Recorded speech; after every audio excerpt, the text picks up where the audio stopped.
Marineford was the war that broke Luffy. A battlefield that shattered the old era and carved Ace's death into the world's memory. But what if, in that same moment of pure despair, the one person who should have stood behind Luffy stepped in front of him instead? Picture this. The plaza is still burning. Ace has just fallen. Luffy is on his knees, shaking, bloodied, mind gone white from grief. In the original timeline, this is where allies rush to protect him, where everyone shields the broken future Pirate King. But in this timeline, as the dust settles and the cameras of the world zoom in, Luffy looks up and sees Wado Ichimonji pointed straight at his throat. It's Zoro. No enemy, no admiral, no warlord. Zoro, the right hand, the man who once took all of Luffy's pain at Thriller Bark without a word, is now the one holding the blade. Not the Marines freeze. The pirates freeze. You see, this isn't just a betrayal. This is the emotional foundation of One Piece cracking in real time. If the most loyal Straw Hat decides Luffy is no longer fit to be captain, then everything we thought we knew about the story is instantly thrown into question. Here's the kicker. Mihawk literally said at Marineford that Luffy's greatest power is his ability to gain allies. That charisma, that pull, is the core of his journey. But what happens when that power fails on the one person it should never fail on? What if the crewmate who laid down his dreams for Luffy now declares those dreams are being wasted on a captain who can't protect his brother, his crew, or himself? Imagine the silence as Zoro speaks, not with rage, but with cold conviction. He reminds Luffy of Water 7, and of the moment he said a captain who can't be respected doesn't deserve to lead. He watched Kuma make Luffy vanish at Sabayoti.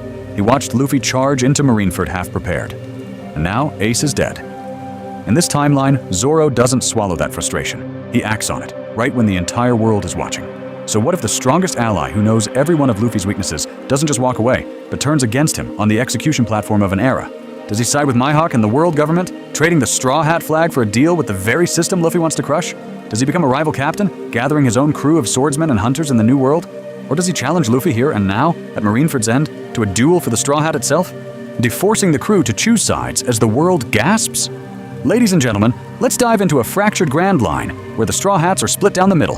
The Yonko and Marines scramble to recruit a rogue demon swordsman, and every future arc, from Fishman Island to Wano, rewrites itself around one impossible question. What if Roronoa Zoro turned his blade on Monkey D. Luffy? Defining the betrayal timeline. Where our story breaks away. To make this betrayal hit as hard as it deserves, we need to pin down exactly where the story breaks. Not just vibes, a precise fracture in the One Piece timeline. In the original timeline, Marineford ends with a triple heartbreak. Ace is dead, Whitebeard's gone, and Luffy is shattered so badly he's begging for strength on Amazon Lily. Zoro isn't even there physically, but spiritually? This is the perfect storm. This is the moment where everything Luffy represents as a captain collides with everything Zoro demands from the man he chose to follow. You see, Zoro is not just the loyal right hand. He's the guy who told Luffy at Water 7, straight up, that a captain who can't be respected should be replaced. He's the one who silently offered his life at Thriller Bark, taking all of Luffy's pain because he believed that Future was worth dying for. But what if, after Marineford, Zoro looks at this broken, reckless Luffy and thinks, if I keep following this man, my dream dies, and everyone else dies with it? So let's define our hypothetical cleanly. In this timeline, Zoro doesn't simply question Luffy, he hits a breaking point. He decides that staying under this captain will either destroy his goal of surpassing Mihawk or drag the crew into a grave they can't crawl out of. It's not a tantrum, it's a judgment. From there, we're going to chase the big questions. Without Zoro, do the Straw Hats even survive Fishman Island when Hody floods the plaza? Does Punk Hazard still become a chaotic alliance factory without that stabilizing right hand? How different does Dressrosa look when Luffy charges Doflamingo with no demon swordsman to cut through Pika? No one to watch his blind spots? And when we reach Wano, is Zoro standing beside Luffy against Kaido? Or across from him as a rival, an enemy, or a dark mirror of everything Luffy failed to be? Here's the kicker. We're not locking into just one betrayal route. We're going to test 3 brutal branches. On one where Zoro walks away quietly right after Marineford, choosing training and solitude over a broken captain. One where he confronts Luffy violently at Sabayoti during the reunion, blades drawn, forcing the crew to pick a side. And one extreme path where Zoro aligns with a major power, Mihawk, Sword, or even a Yonko, turning the world's most dangerous first mate into a weapon aimed directly at Luffy. Let's dive into this with rules. We're sticking tightly to canon Zoro. His honor, his no bending for a weak captain speech, his Thriller Bark sacrifice, his absolute refusal to compromise his ambition. Every betrayal beat has to feel horrifying, but still logical. And as we walk through each branch, We're going to ask, at what point does Luffy stop being the man Zoro swore his sword to? And what happens to the entire world when that line is finally crossed? Before the break, rebuilding Canon Zoro and Luffy up to Marineford. So before we break this timeline, we need to rebuild it. You see, Zoro's betrayal only hits if we feel how unshakable that loyalty is in the original timeline. So let's dive into the road that forged the ideal crewmate first. It starts in East Blue, Shellstown. Zoro is literally tied to a post, ready to die for a promise, and this rubber idiot walks in and says, "Be my crewmate." Zoro doesn't follow because he's saved. He follows because Luffy's resolve is crazier than his own. At Barati, when Mihawk humiliates Zoro, Luffy doesn't laugh, doesn't pity him. He just stands there and accepts Zoro's declaration. He will never lose again, not until he becomes the world's greatest swordsman. From that moment, Luffy carries that dream like it's his own. Arlong Park cements it. Luffy doesn't care about Zoro's bounty or reputation. He cares that his swordsman is lying half dead on a table and still trying to stand. Luffy backs him up without question. In return, Zoro accepts that this captain's insane faith is real. That's the foundation. Luffy protects Zoro's dream, and Zoro protects the man who protects it. Fast forward to Whiskey Peak. Everyone's partying, and Zoro instantly cuts down an entire town of Baroque Works agents because their loyalty is fake. No hesitation. Then we jump to Water 7, and here's the kicker. Zoro lays down the law. When Usopp leaves and challenges Luffy, or Zoro tells him straight, if a captain bends his standards for sentiment, he can't be respected, and a captain who can't be respected should be replaced. That line isn't just a speech, it's a contract. Zoro is saying, I will follow you absolutely, as long as you stay worthy of being followed. That's the legal clause for any future betrayal. Then Thriller Bark takes that contract and carves it into stone. Kuma offers a trade, Luffy's life for another. Zoro steps forward. No bargaining, no drama. He offers his life and his dream, the very thing he swore never to abandon in exchange for Luffy's. He takes all of Luffy's accumulated pain, nearly dies, and then tells no one. Nothing happened. In the original timeline, this is Oda screaming at us. This is the perfect first mate. So what happens to the story if that guy walks away? And Sabaody shows the limits. Against Kuma and the pacifistas, Zoro is helpless. He watches his captain and crew get erased one by one. In that instant, he understands the new world isn't a playground. It's a slaughterhouse. He files away a brutal note. They cannot afford a captain who isn't ruthlessly prepared for monsters like admirals and Yonko. While Luffy charges into Impel Down and Marineford, Zoro is on Kuraigana Island with Mihawk, training. Hearing about the Paramount War secondhand, watching the world's strongest swordsman, measuring Luffy's reckless charges against Mihawk's cold, surgical dominance. And you have to ask, in this timeline, what if those reports from Marineford are the first time Zoro wonders, did our captain cross the line he set back at Water 7? Because once that doubt exists, ladies and gentlemen, the door to betrayal isn't open yet, but it's unlocked. The hidden cracks, Zoro's code, Luffy's flaws, and the seeds of rebellion. That unlocked door, it's hanging there in the back of Zoro's mind, and Marineford is the first time the hinges really start to creak. To see how that turns into a real threat, you have to break Zoro down into his 3 pillars. First, ambition. Become the world's greatest swordsman. Surpass Mihawk no matter what. That's non-negotiable. Second, loyalty. Follow a captain he can respect, ride or die until the end. Third, honor. Never betray his own code, even if it means dying on the spot. Sounds solid, right? But what happens when those 3 aren't aligned anymore? What happens when loyalty to Luffy starts actively endangering his ambition and shredding his honor at the same time? When in the original timeline, those pillars reinforce each other. Luffy's insanity actually helps Zoro's dream, dragging him into fights with Baroque Works, Enies Lobby, and eventually the New World. Zoro can say, yeah, this idiot is reckless, but he's a captain who stands tall, takes hits for his crew, and never bows. That's the key. The only reason Zoro tolerates Luffy's flaws is because, to him, Luffy is still worthy of the title captain. But what if those flaws stop feeling like strength and start feeling like weakness? You see, Luffy's got a pattern. Reckless self-sacrifice, emotional impulsiveness, especially when Ace is involved. Dragging everyone into impossible situations with zero explanation, just trust me, and a punch. It works as long as Luffy wins and keeps the crew alive. The second that equation flips, Zoro's code starts screaming. Water 7 is our first warning shot. When Usopp walks away and then wants to crawl back without apologizing, Zoro draws a line in blood. He tells Luffy straight up, if you bend on this, if you stop acting like a captain, I'll be the first to leave. That's not a threat tossed out in anger. That's a condition for loyalty. In this timeline, that sentence is the contract hanging over everything that happens at Marineford. Then Thriller Bark takes that contract and douses it in gasoline. Zoro's nothing happened moment is peak loyalty. He's willing to die, to give up his dream, to take on all of Luffy's pain and defeat just so their captain can keep moving. But here's the kicker. That also means Zoro has already invested everything. If he ever looks back and decides that sacrifice was wasted on a man who can't protect his crew, the emotional backlash wouldn't be a quiet disappointment. It would be a righteous, volcanic fury. And that brings us to Marineford. Luffy fails to save Ace. He nearly dies again and again. He leaves the war broken, catatonic, saved by others while the world watches. When Zoro hears those reports, when he learns how Luffy charged headfirst into the jaws of the Marines without a plan, you have to ask, is this the captain he swore to follow, or the reckless brother who let Ace's death pull him off the cliff? Because in this timeline, Marineford isn't just a tragedy for Luffy. It's the first time Zoro has to seriously wonder if that line from Water 7 has already been crossed, and if his honor demands he do something about it next. See, Ainz, why Marineford changes everything. Choosing the moment of betrayal. And that brings us to the big question. If Zoro is going to cross that line, when does it actually make sense? Because not every "what if Zoro betrayed Luffy" moment is created equal. Let's dive into the earlier options first. Barity? At that point, Zoro's respect is still forming. He's impressed by Luffy, sure, but he hasn't staked his entire life and dream on this captain yet. A betrayal there isn't a shocking twist.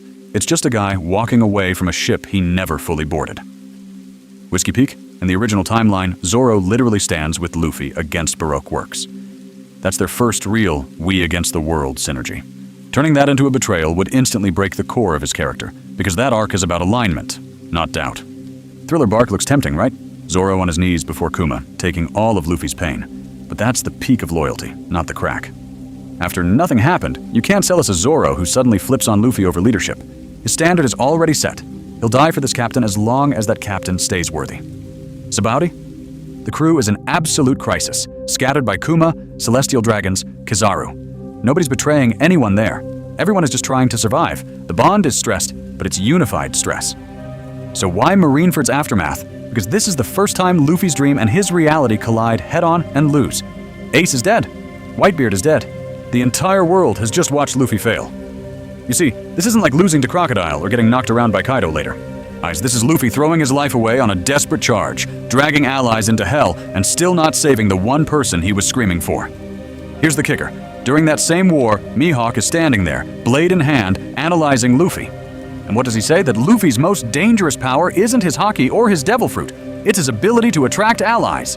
Now imagine the time skip. 2 years on Kuraigana Island. Zoro training under the man he swore to surpass. And in this timeline, Mihawk keeps bringing Marineford up.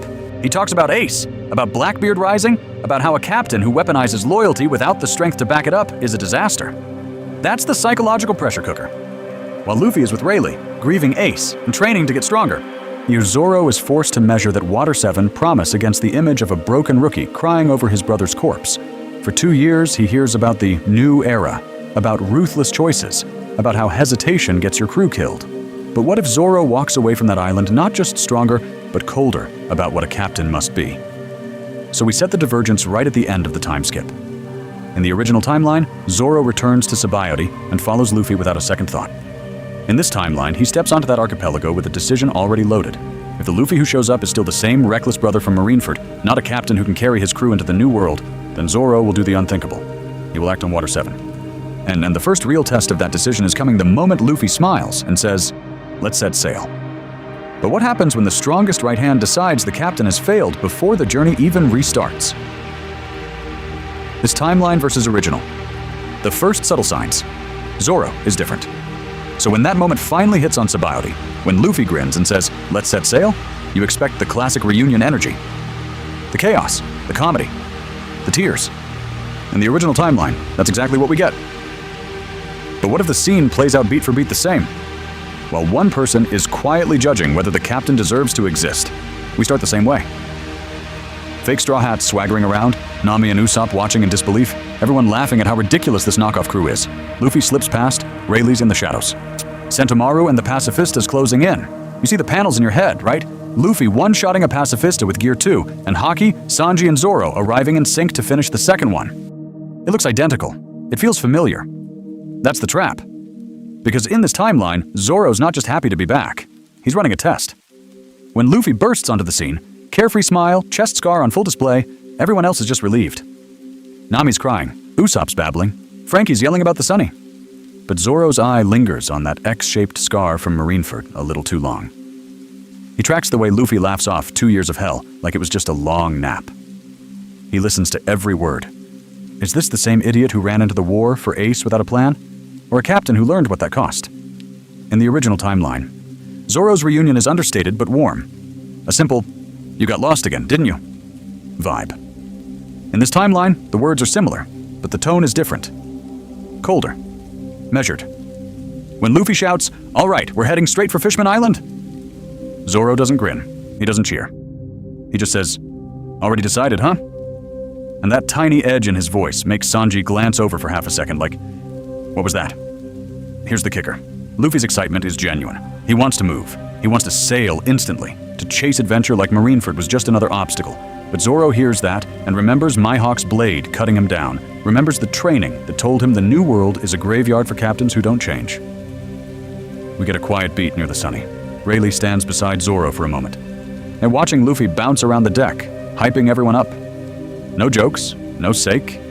Just two warriors looking at the same man and seeing different things. Zoro thinks back to Mihawk's words. What are you protecting with that strength? Marineford answered that. Luffy protects everyone. But without discipline, that protection breaks. And in this timeline, Zoro's conclusion is brutal. A captain who smiles the same way after Marineford is a captain who might get them all killed. As the Sunny dives toward Fishman Island, bubbles forming, the crew shouting in excitement, there's one last chilling detail. Zoro's hand rests on his sword, not angled toward the sea, not ready to cut down enemies ahead, but slightly turned toward Luffy's back, not attacking, not yet, just ready, and waiting for the next crisis to prove whether this captain truly changed or to prove Zoro's worst fear correct. Trigger conditions. What would actually make Zoro turn on Luffy? Zoro's hand on that hilt isn't just tension, it's a contract loading. Because you see, ever since Water 7, Zoro laid down a doctrine that was harsher than any enemy blade. A captain must be someone the crew can respect. If that respect breaks, he won't wait for fate, he'll be the one to cut it down. In the original timeline, that speech was aimed at Usopp and the Going Merry. But in this timeline, post-Marineford, it quietly becomes a condition aimed straight at Luffy. Zoro wasn't bluffing, he wasn't venting. He literally defined the terms of his loyalty. If the captain stops acting like a captain, Zoro himself will swing the sword that ends it. So what actually crosses that line?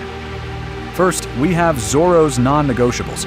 Luffy cannot repeatedly endanger the crew for personal sentiment. Not again. Not after Ace. A captain can risk his own life, sure, but dragging everyone into suicidal chaos just because he feels like it? That's where Zoro draws steel. Second, Luffy has to grow stronger and more responsible after Marineford. Ace didn't die, so Luffy could stay the same reckless kid. If Luffy keeps charging in without thinking, it turns Ace's sacrifice into a joke. Third, Luffy has to make the hard calls, even when it hurts, even when it means leaving someone behind for now, retreating, or swallowing his pride. Here's the kicker. Ace's death is a wound for Zoro, too. He watched Luffy nearly throw his life away sprinting through Impel Down and Marineford, and only to collapse in front of an enemy he couldn't beat, crying over a brother he couldn't save. What if, in this timeline, Zoro looks at that and says, "Fine, that was the old world. The new world is different." If Luffy keeps acting like Marineford Luffy in the new world, Zoro will see it as proof that Luffy hasn't learned a thing. So picture this concrete trigger, Fishman Island or Punk Hazard. Luffy gets a chance to chase a personal grudge, say taunting Big Mom and charging into her territory instantly, or picking a fight with a Yonko commander with no escape route, while the crew is exhausted, injured, and surrounded. In the original timeline, it's played as wild, fun chaos.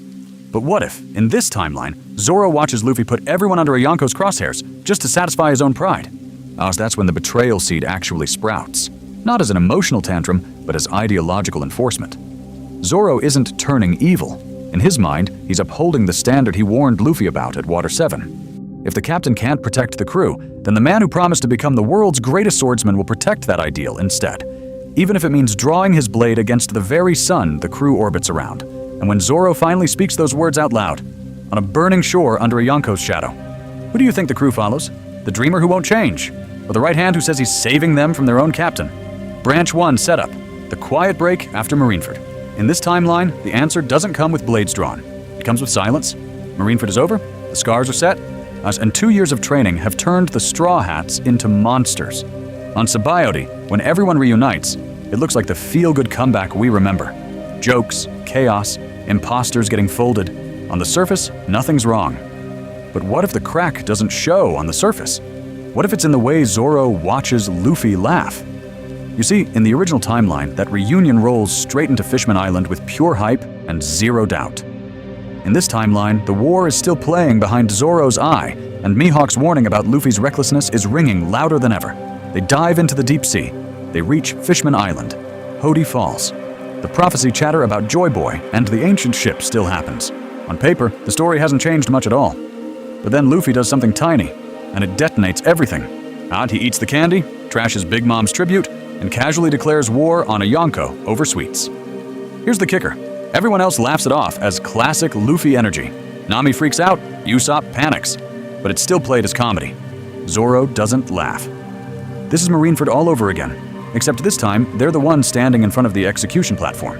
He remembers admirals, pacifistas, Kuma, that feeling of being completely useless, while Luffy's confidence shattered against reality. So Zoro pulls Luffy aside later, away from the party, away from the cheering fishmen. His words are blunt, like always. He tells Luffy a captain's job isn't to pick fights just because his pride is poked. It's to get his crew to the end of the Grand Line alive. He points straight at Big Mom's name, challenging a Yonko now. To when there's still ants in the New World food chain? That's not courage, that's suicide.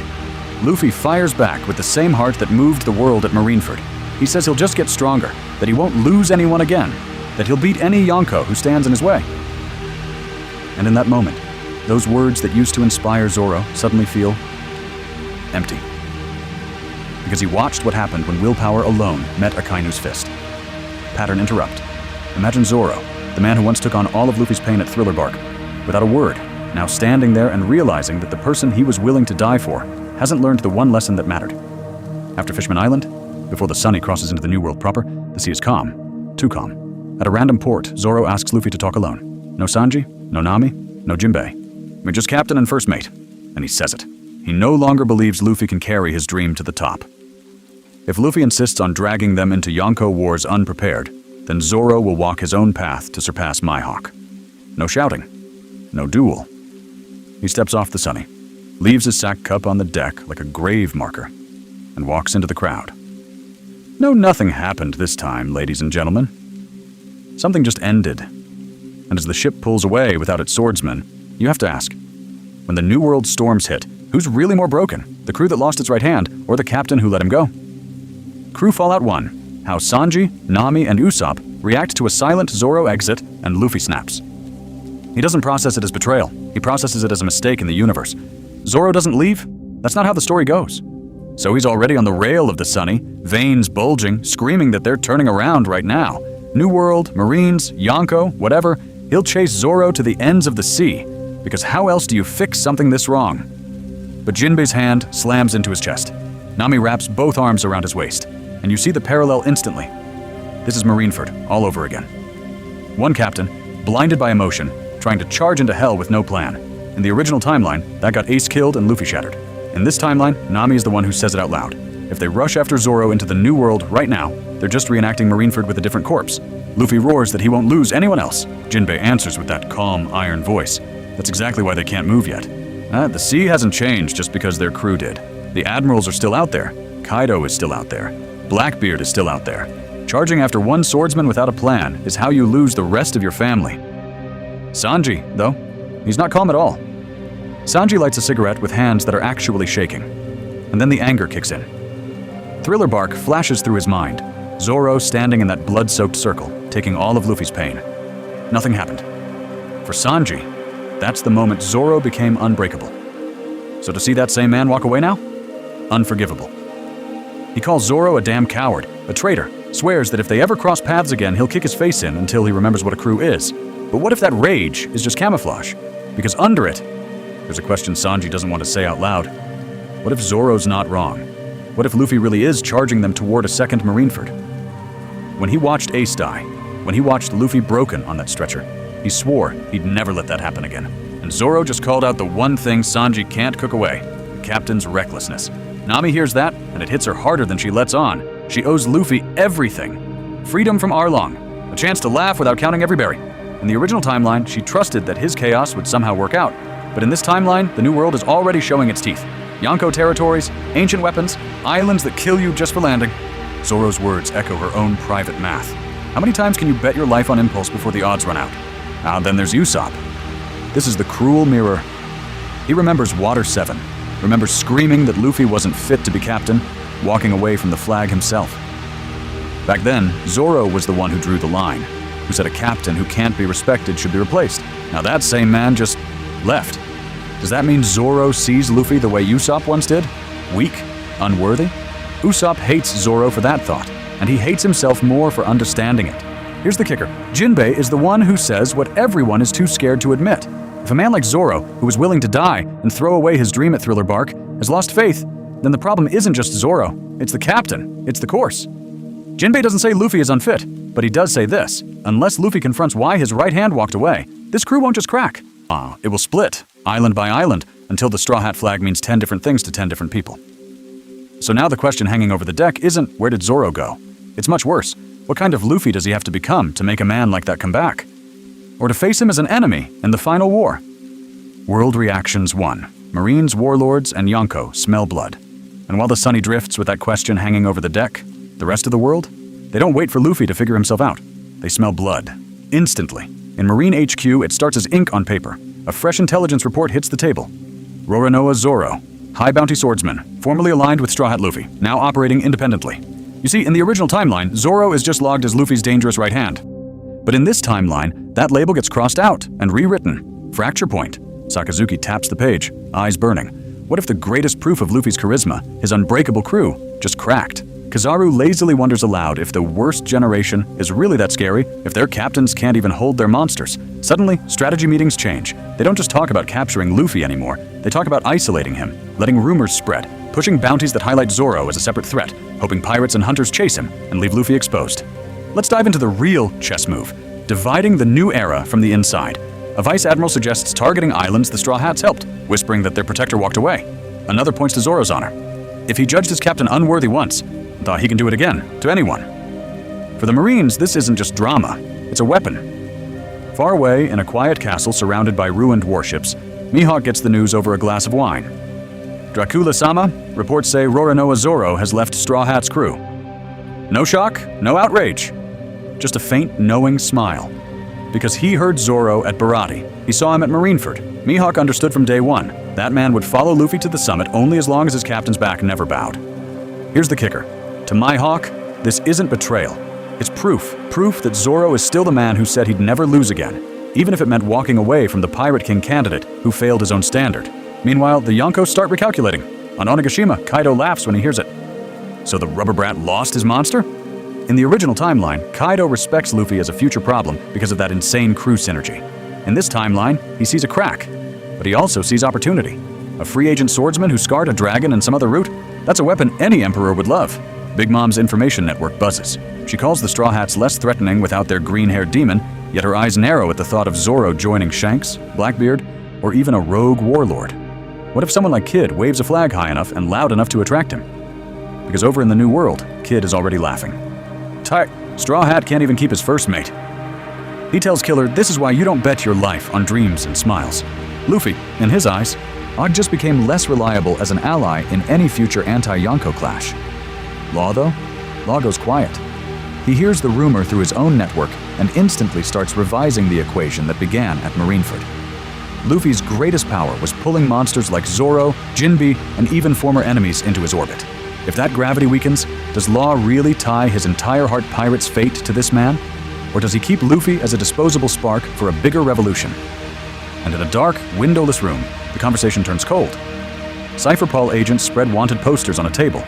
A sword officer leans in. Roronoa Zoro, trained by Mihawk, fought beside Straw Hat through Marineford and the New World. He knows his captain's patterns, Haki tells, emotional triggers. What if, one voice says, we don't just hunt him, what if we recruit him? Even for a moment. Because ladies and gentlemen, a man who walked beside Luffy that long doesn't just carry scars, he carries intel. And if the world government gets their hands on that, then the next time Luffy charges into a war, the admirals won't be guessing his moves, they'll be waiting. So the real nightmare isn't Zoro fighting Luffy head-on, it's Zoro, somewhere in the shadows, forced into a deal where the price of his ambition is handing the keys to Luffy's downfall straight to the enemy, and the question hanging over the entire sea becomes terrifyingly simple.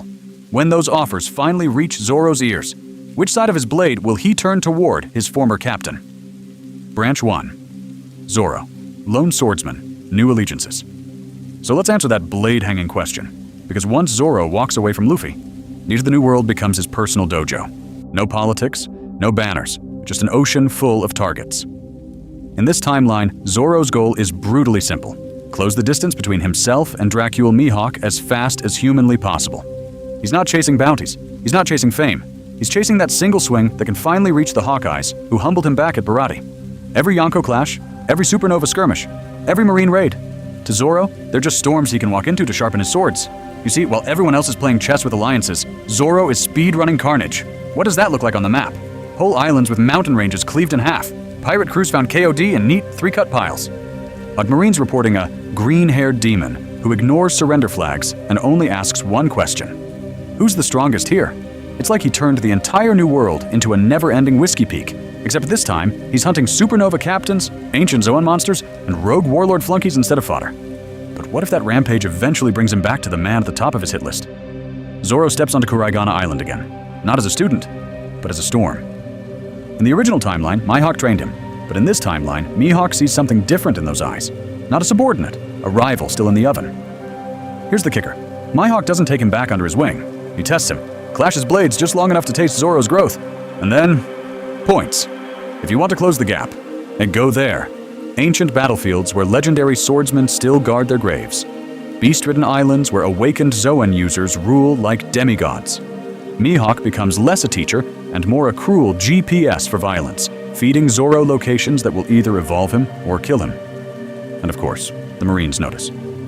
A faction like Sword, or another secret unit hungry for deniable assets, moves in. They don't try to chain Zoro. They offer him something far more dangerous: legal freedom.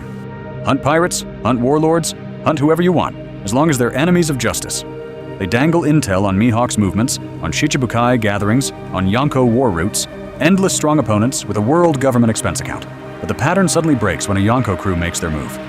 Imagine Kaido hearing rumors of a swordsman who cuts through Calamity tier threats alone. Jack gets folded.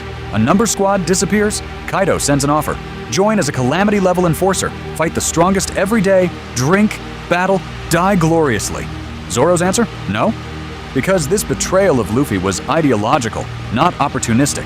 He won't kneel to a captain he can't respect. Not Kaido, not Big Mom, not Blackbeard. If their convictions don't align with his code, his blade stays pointed at them. Not for them. So his legend grows instead. Islands scarred like they were hit by miniature Marinefords. Rumors of a one-eyed demon swordsman who only appears where the strong gather. And under all those whispers, one chilling line keeps spreading through taverns and marine offices alike. That man sailed with straw hat, but he knows exactly how to kill Luffy, if he ever chooses to. Luffy, without his right hand, New World arcs rewritten, Fishman Punk Hazard. And while the world swaps ghost stories about the one-eyed demon who knows how to kill Luffy, the Straw Hats do something way less glamorous. They try to survive the New World without him. Fishman Island hits you first. In the original timeline, Zoro cleaves through Hody's men underwater and casually one-shots Hody on land, setting the tone that the crew is terrifying now. But what if that anchor is gone? In this timeline, when the Kraken shows up, Luffy can't just rely on Zoro's calm cutting power. Sanji and Jinbei have to tag team the beast in 3 dimensions, burning through stamina and haki just to restrain it, while Luffy forces Gear 3 underwater, risking drowning every time he inflates. You see the difference when Hody's drugged-up army floods the plaza. Nami and Usopp can't hide behind Zoro's overwhelming presence anymore. Nami pushes her Climatact to the edge, chaining huge thunderclouds over the Noah, while Usopp snipes through the water with pop greens just to keep fodder off Jinbei's back. Every misstep looks fatal. Every close call feels like the moment Zoro would have stepped in, and doesn't. Here's the kicker. Every time a crewmate nearly dies, it's a silent accusation. When Sanji takes a poisoned bite meant for Luffy, when Chopper almost gets crushed protecting civilians, Luffy hears Zoro at Water 7 saying, "A captain who can't be respected should be replaced." Was Zoro right?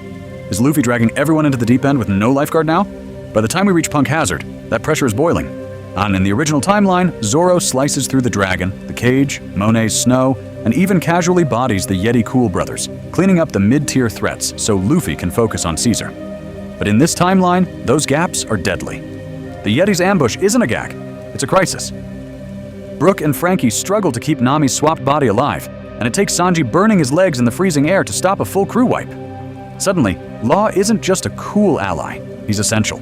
His room becomes the only way to control the battlefield that Zoro used to dominate, with instinct alone. Luffy, feeling that hole, leans on Gear 3 and even flirts with early Gear 4 bursts against Caesar, blowing through hockey reserves because he can't afford drawn-out fights. One mistake, and someone dies. Sanji steps up. Not as the harsh enforcer Zoro was, but as a shield for Luffy's heart. He lies about how scared Nami was. He smooths over Usopp's doubts. He tells Luffy, "We'll manage," when the truth is they're hanging by a thread. That kindness keeps Luffy from shattering, but it also delays the brutal self-reflection Zoro would have forced. And then comes the near disaster. Smoker and Tashigi corner the split crews in the toxic wasteland. Without Zoro's cutting power and battlefield reads, the escape falls apart. Tashigi nearly arrests half the Straw Hats inside the lab, while Smoker pins Luffy down, Seastone ready. For a terrifying heartbeat, it's over. They only slip away because Law rewrites the board at the last second. Luffy walks out, shaking, not from poison, but from realization. In the new world, without his right hand, his margin for error has vanished. And as Branch 2 setup, the open mutiny, Zoro challenges. Luffy walks out of Punk Hazard alive, but something else walks out with him. Doubt. Not in himself, in Zoro. Because in the original timeline, Zoro just grumbles and rolls with it. Law Alliance, Caesar kidnapping, Doflamingo rage quit from the Shichibukai system, it all works out. But what if Zoro stays quiet on the surface, while underneath, every reckless gamble is stacking like blades at his throat? Let's dive into the second branch. In this timeline, Zoro never left after Fishman Island. He watches Luffy shake hands with Law on Punk Hazard, declaring they'll take down Kaido, while they still haven't even tested the new world properly. He watches Luffy charge into Dressrosa, punch Doflamingo in public, and drag the entire underworld into their orbit. Each victory hits different for Zoro. The wins are huge, but the pattern is worse. You see, Zoro isn't just the muscle. He's the war veteran who remembers Marineford without the rose tint. He saw admirals, warlords, Yonko crews, all clashing while Luffy bled himself dry just to move a few steps forward. Sheer willpower didn't save Ace. Sheer willpower didn't stop Akainu. So when Luffy casually adds Big Mom to the enemy list over some candy on Fishman Island, then Kaido through Law's plan, then keeps Doflamingo as a personal grudge, Zoro is tracking names like a kill count with no strategy. Dressrosa ends. The birdcage falls. Everyone's cheering. But here's the kicker. While Luffy is celebrating the alliance of gladiators and dwarves, Zoro is staring at the horizon, thinking, Big Mom, Kaido, Doflamingo's connections. Who's next? How many top tiers can one idiot captain insult before the bill comes due? That bill arrives on Zoo, or more accurately, on the deck right after. Luffy announces he's going into Big Mom's territory personally to bring Sanji back. He's going to split the crew, march straight into a Yonko's nest. Another Marineford, but this time on purpose. Zoro finally snaps. He steps forward, hand on Watto's hilt, and says what he swallowed at Fishman Island and Dressrosa. This is Ace all over again. Another emotional charge into a fortress designed to kill them. Another rescue mission where Luffy's feelings outrun his planning. He reminds Luffy of Water 7, when he said a captain who can't be respected should be replaced. More than he twists the knife. A captain who can't keep his emotions from endangering everyone doesn't deserve to be captain at all. In the original timeline, Zoro would have followed anyway. But in this timeline, he plants his feet. If Luffy insists on repeating Marineford, Zoro says he'll stand in his way, and he means it. Zoro doesn't want the throne. He doesn't want the hat. He wants to stop the man wearing it. So, in front of everyone, Nami screaming, Chopper shaking, Robin watching in silence, Zoro does the unthinkable. He formally challenges Luffy for the Straw Hat flag. Not to lead the crew, to save them from their own captain. So what happens when the world's most stubborn swordsman draws his blades against the future Pirate King, and neither of them intends to back down? Straw Hat Civil War. Who stands with Zoro? Who stands with Luffy? The deck goes silent for half a heartbeat. Then Sanji moves. No hesitation. No debate.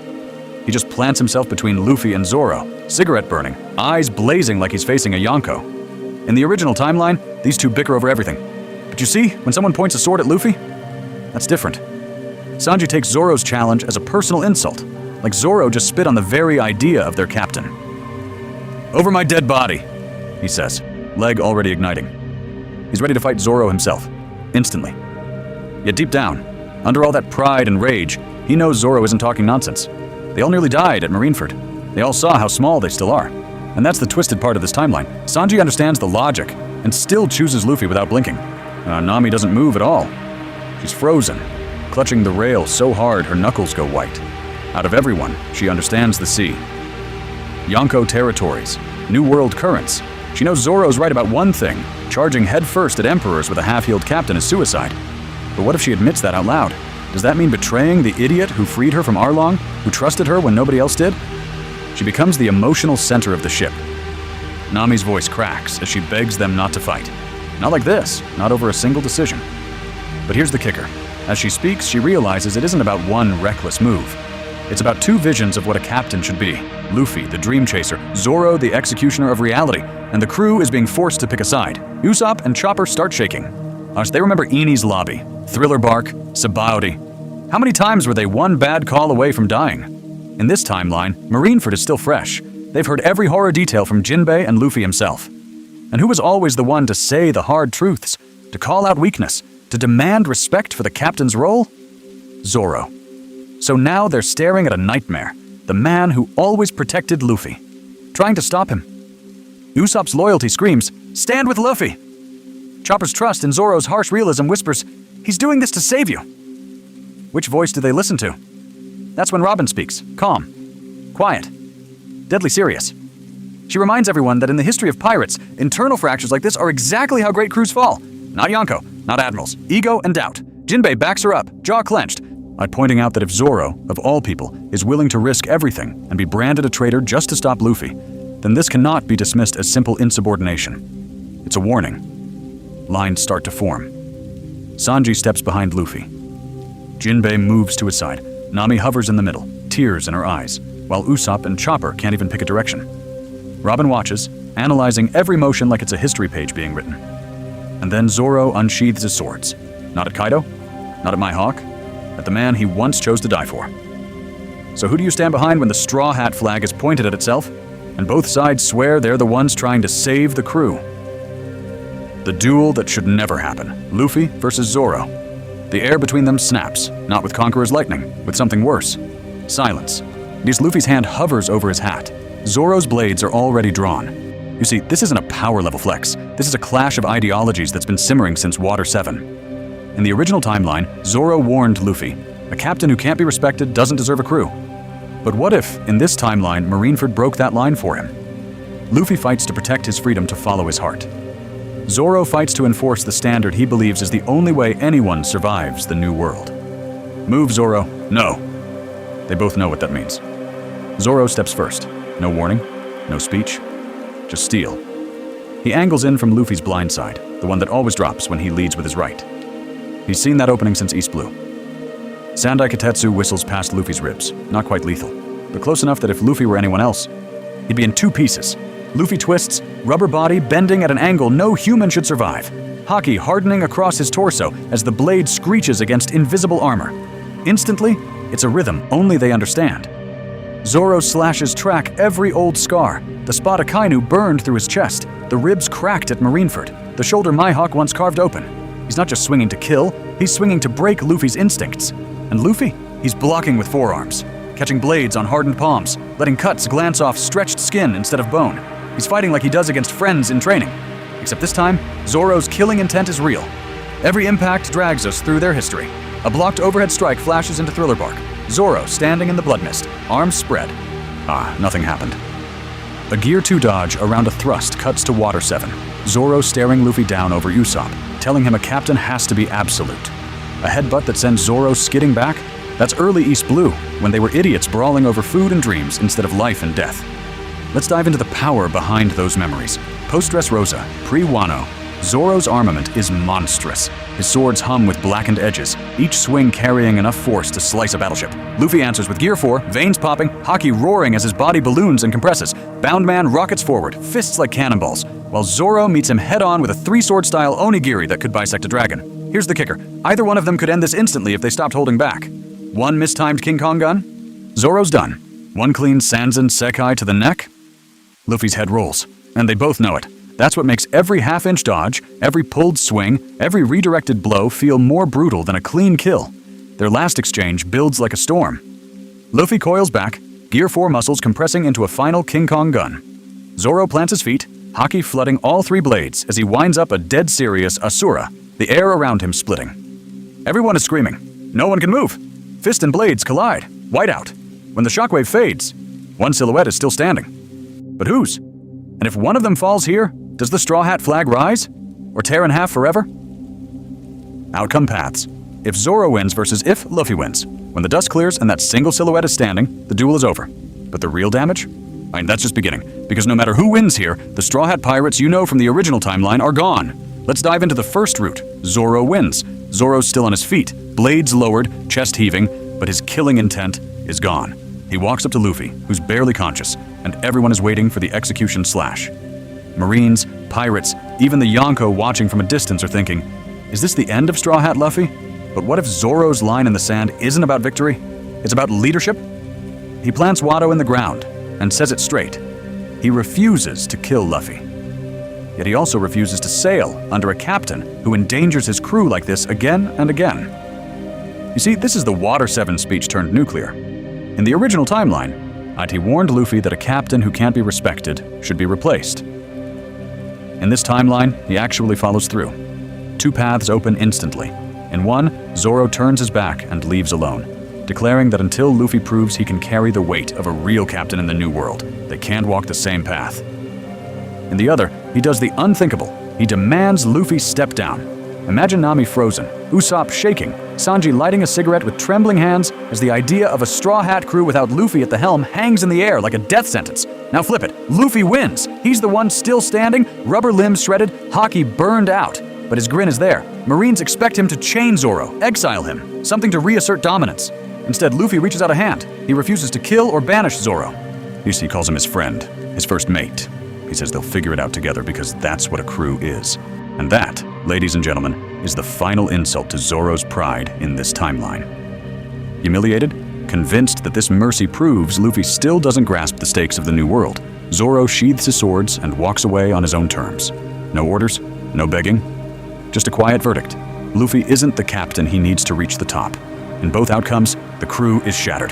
Battle coordination? Gone. That instinctive Luffy charges, Zoro anchors, Sanji flanks, synergy that let them punch above their weight after Marineford?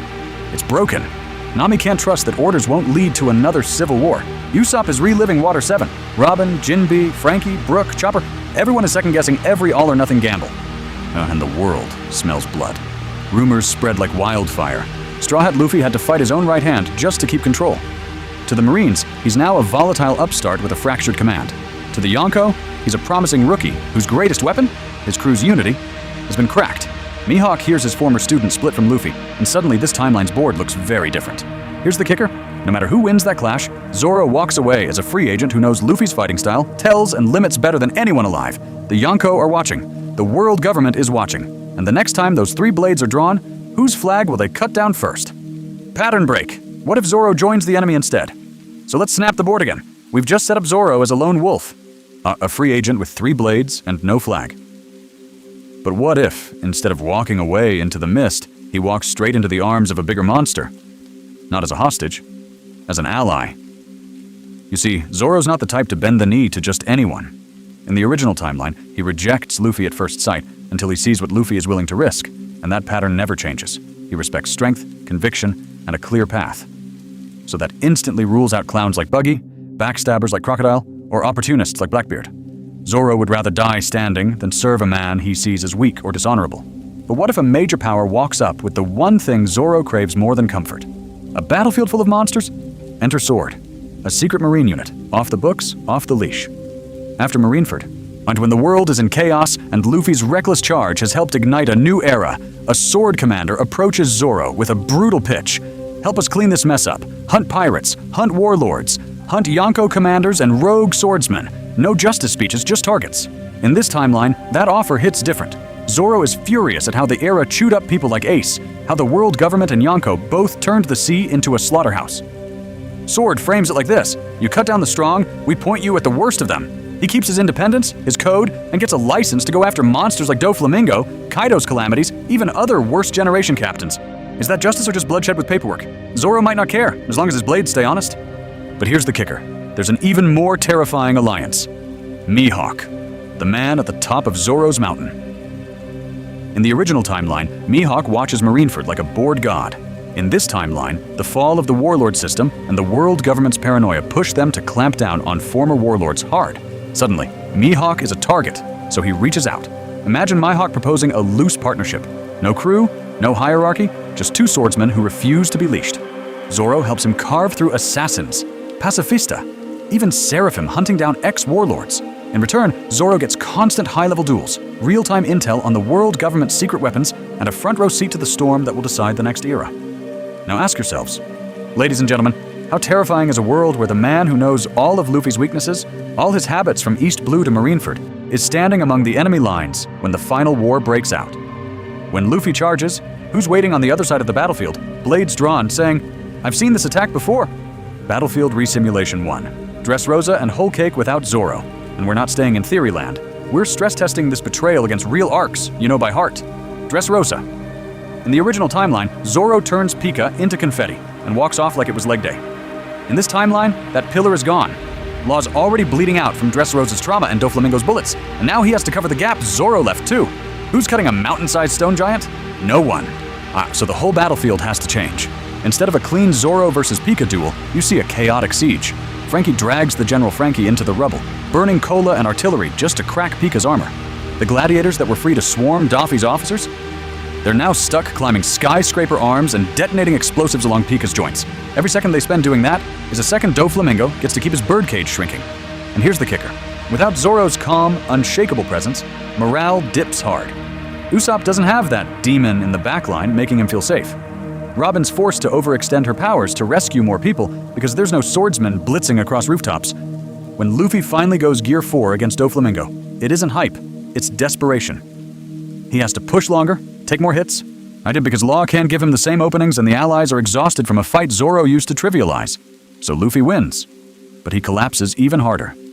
The city is more wrecked, the casualties are higher, and everyone feels it. If this is what Dressrosa costs without Zoro, how do they survive Kaido? Then we sail to Whole Cake.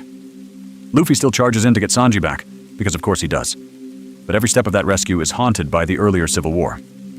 But what if the man who walked away at Marineford is now a marine asset, watching from the shadows? Nami and Brook know they can't bank on a late arrival swordsman saving them, so they move like thieves, not conquerors. Nami plays weather and deception over raw aggression.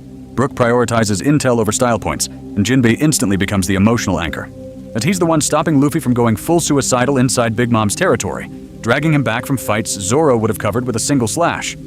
Every time Luffy shouts, "We're taking Sanji home," you can almost hear the unspoken add-on. This time, no one else walks away. And on the periphery, a silhouette on a marine vessel or sword outpost. 3 earrings, 1 bandana. Zoro. Not intervening, just watching. Reporting. Every daring escape from Totoland becomes data for the enemy. Luffy's patterns, Nami's tricks, Brook's soul powers, fed straight into the system that's preparing to crush them later. They still escape Big Mom. They still shatter another Yonko's pride. But every victory now feels cracked, fragile. Like sugar glass, Zoro used to be their margin for error. Without him, the new world isn't an adventure. It's a tightrope. So when Wano rises on the horizon next, you have to ask, can this fractured crew really topple an emperor without the swordsman built to slay dragons? Battlefield Resimulation 2. Wano with Zoro as enemy, rival, or no-show. So when Wano rises on the horizon next, you have to ask, can this fractured crew really topple an emperor without the swordsman built to slay dragons? Because Wano is where Zoro was supposed to shine. It's the samurai arc, the blade arc, the cut the uncuttable arc. In the original timeline, Zoro walks into Wano as the embodiment of its legend. Enma's chosen wielder, the guy who would literally scar Kaido, the one samurai-style monster on Luffy's side. But what if he never sets foot there as an ally? Suddenly, the Rooftop 5 become a Rooftop 4. Luffy, Law, Kid, and Killer are still there, but they're missing the one man whose entire kit is built to slice through impossible defenses. No Asura. No Enma pumping out terrifying, hockey-draining slashes. No one to drag Kaido's attention off Luffy when things get desperate. You see, that changes everything. Akai? In the original timeline, Zoro throws his entire life at that attack and barely holds it back for an instant. In this timeline, no one can do that.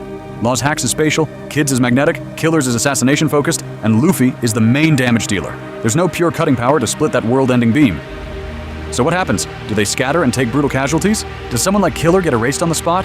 But what if Zoro does arrive in Wano? Just not as a straw hat. Imagine he's under Mihawk's banner now. Or roaming as an independent swordsman after Marineford broke his faith in Luffy. Wano's famous for its legendary blades and its dragon. That's bait tailor-made for Zoro's ambition. He shows up not to save Momonosuke, not to free the country, but to test his sword against a Yonko and seize the blades that call to him. Now the Rooftop isn't a coordinated 5 versus 2, it's a chaotic 3-way clash. Luffy is trying to work with Law and Kid, Kaido and Big Mom are teaming up, and Zoro is cutting through anyone who steps between him and his duel, refusing to take orders, refusing to wait. Does he intercept Big Mom's attacks to protect civilians, or does he cut straight past them because his only target is Kaido's head? That one selfish decision could get allies like Kinemon or Kiku killed. Here's the kicker. If Zoro is actually aligned with an enemy faction, it gets even darker. Picture him contracted by Orochi, or testing himself under Kaido's banner, guarding a key objective like the armory or the live floor. When the Akazaya charge, they don't just meet beast pirates, they meet the man who once took Luffy's pain at Thriller Bark. Kinemon, who modeled his own Bushido on what he saw from Zoro, is now crossing blades with him. Every clash is an ideological scream. Whose version of honor wins? Luffy, already stretched between fighting Kaido, protecting his crew, and keeping Onigashima from crushing the Flower Capital, now has to factor in his former right hand. Does he confront Zoro early and risk losing momentum against Kaido? Or does he ignore him and watch allies fall to Santoryu he knows better than anyone? Well, no shared rooftop combo attacks. No Zoro taking on the burden of Luffy's dream with that scar on Kaido's chest. Someone else has to step up. Law might burn his lifespan even harder. Kid might go berserk. Yamato might break trying to cover every gap at once. And if no one can carry that extra weight, the alliance doesn't just take losses, it collapses. So imagine this.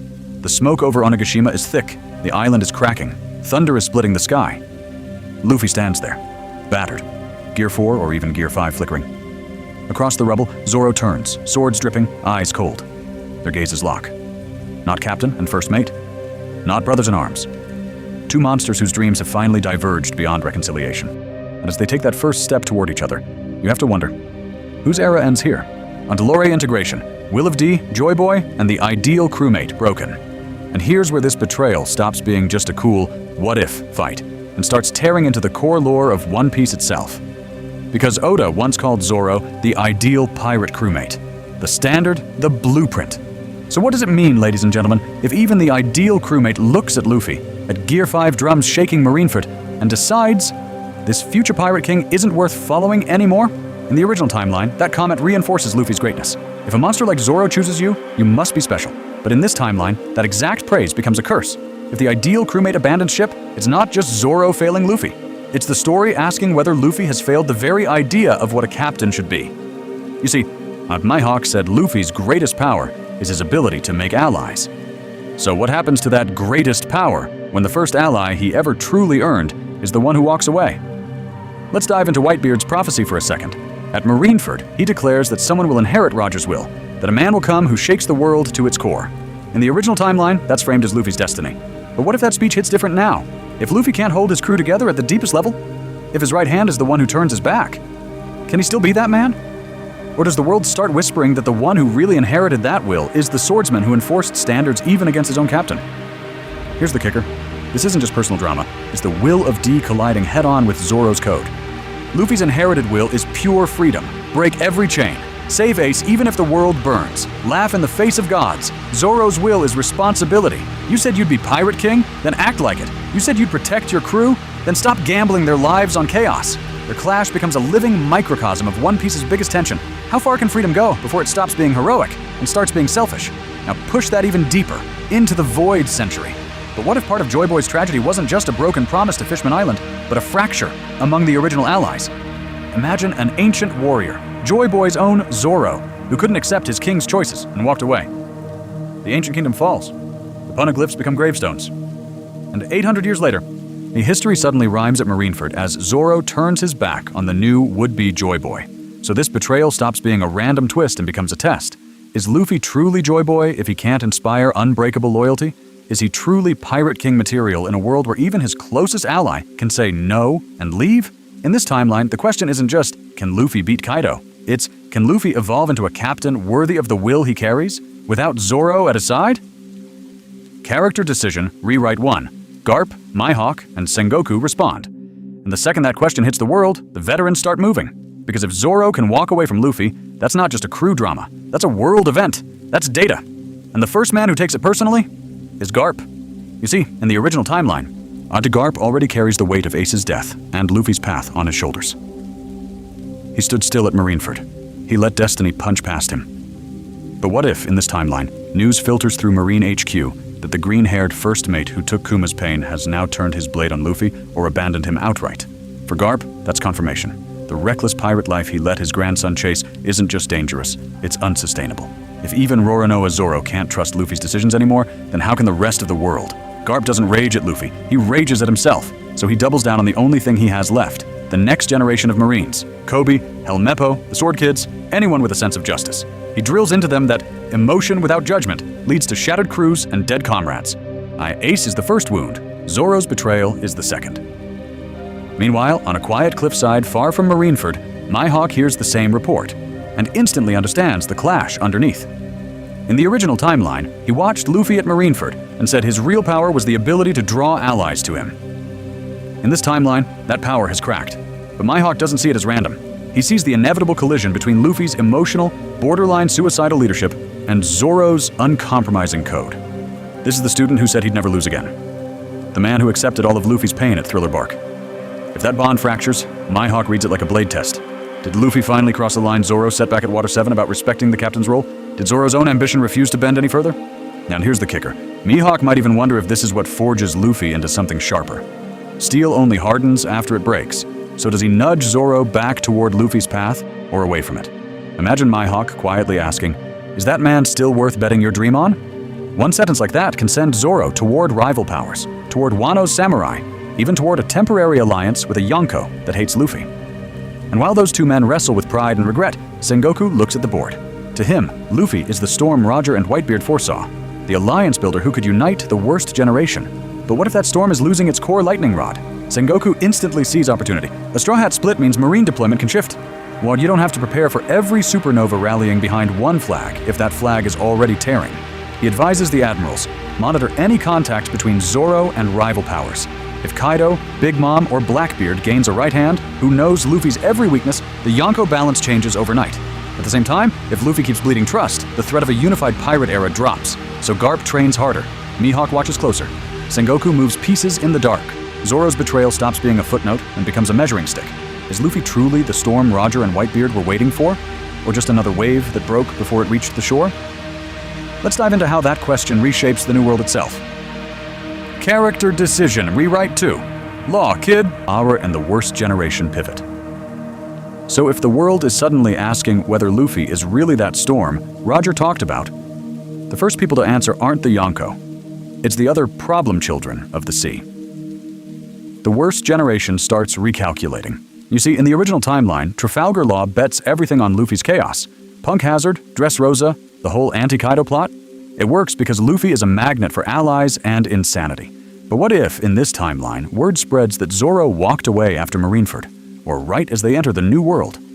Law hears that the right hand who once took on Kuma's pain has now rejected his captain. Instantly, that shakes the math. Can Luffy still be the axis of a Yonko toppling alliance if his own crew's foundation cracked? Law doesn't rage, he revises. He starts putting more weight on the heart pirates, less blind faith in Straw Hat miracles. He still wants Kaido gone, but he looks for extra insurance. Maybe more deals with Hawkins, more covert intel from the underworld, even contingency plans where he can cut ties with Luffy mid-operation if the captain's spirit collapses. The alliance becomes colder, more transactional, and that changes every battlefield they share. Meanwhile, Eustace Kid treats the news like a gift from the sea. This is his moment to mock the so-called future Pirate King. Kid is laughing on his deck, shouting that a real king doesn't lose his right hand. He points to Zoro's betrayal as proof that Luffy's kingly aura is just hype. But here's the kicker. Kid's not stupid. Behind the trash talk, he instantly recognizes how dangerous a free agent Zoro is. So Kid does what Kid does best. He weaponizes the situation. He sends feelers out through the New World rumor mill, trying to gauge where Zoro's heading. Does he try to recruit him directly? Maybe not yet. But he definitely wants to avoid clashing with Zoro head-on until he's sure of his own crew's ceiling. If he can't recruit the swordsman, he'll at least steer his rampages away from Kid's own path. And then there's Killer. In the original timeline, Killer is the quiet blade at Kid's side, the right hand who never wavers. In this timeline, when he hears that Zoro chose to leave, he understands the weight of that choice on a level most captains never will. Killer warns Kid, this isn't just about power scaling. A captain losing his first mate isn't a meme, it's a wound. But he tells Kid not to underestimate how that fracture might mess with Luffy's resolve, or harden it into something even more dangerous. Further out, the other supernovas react in perfect archetype.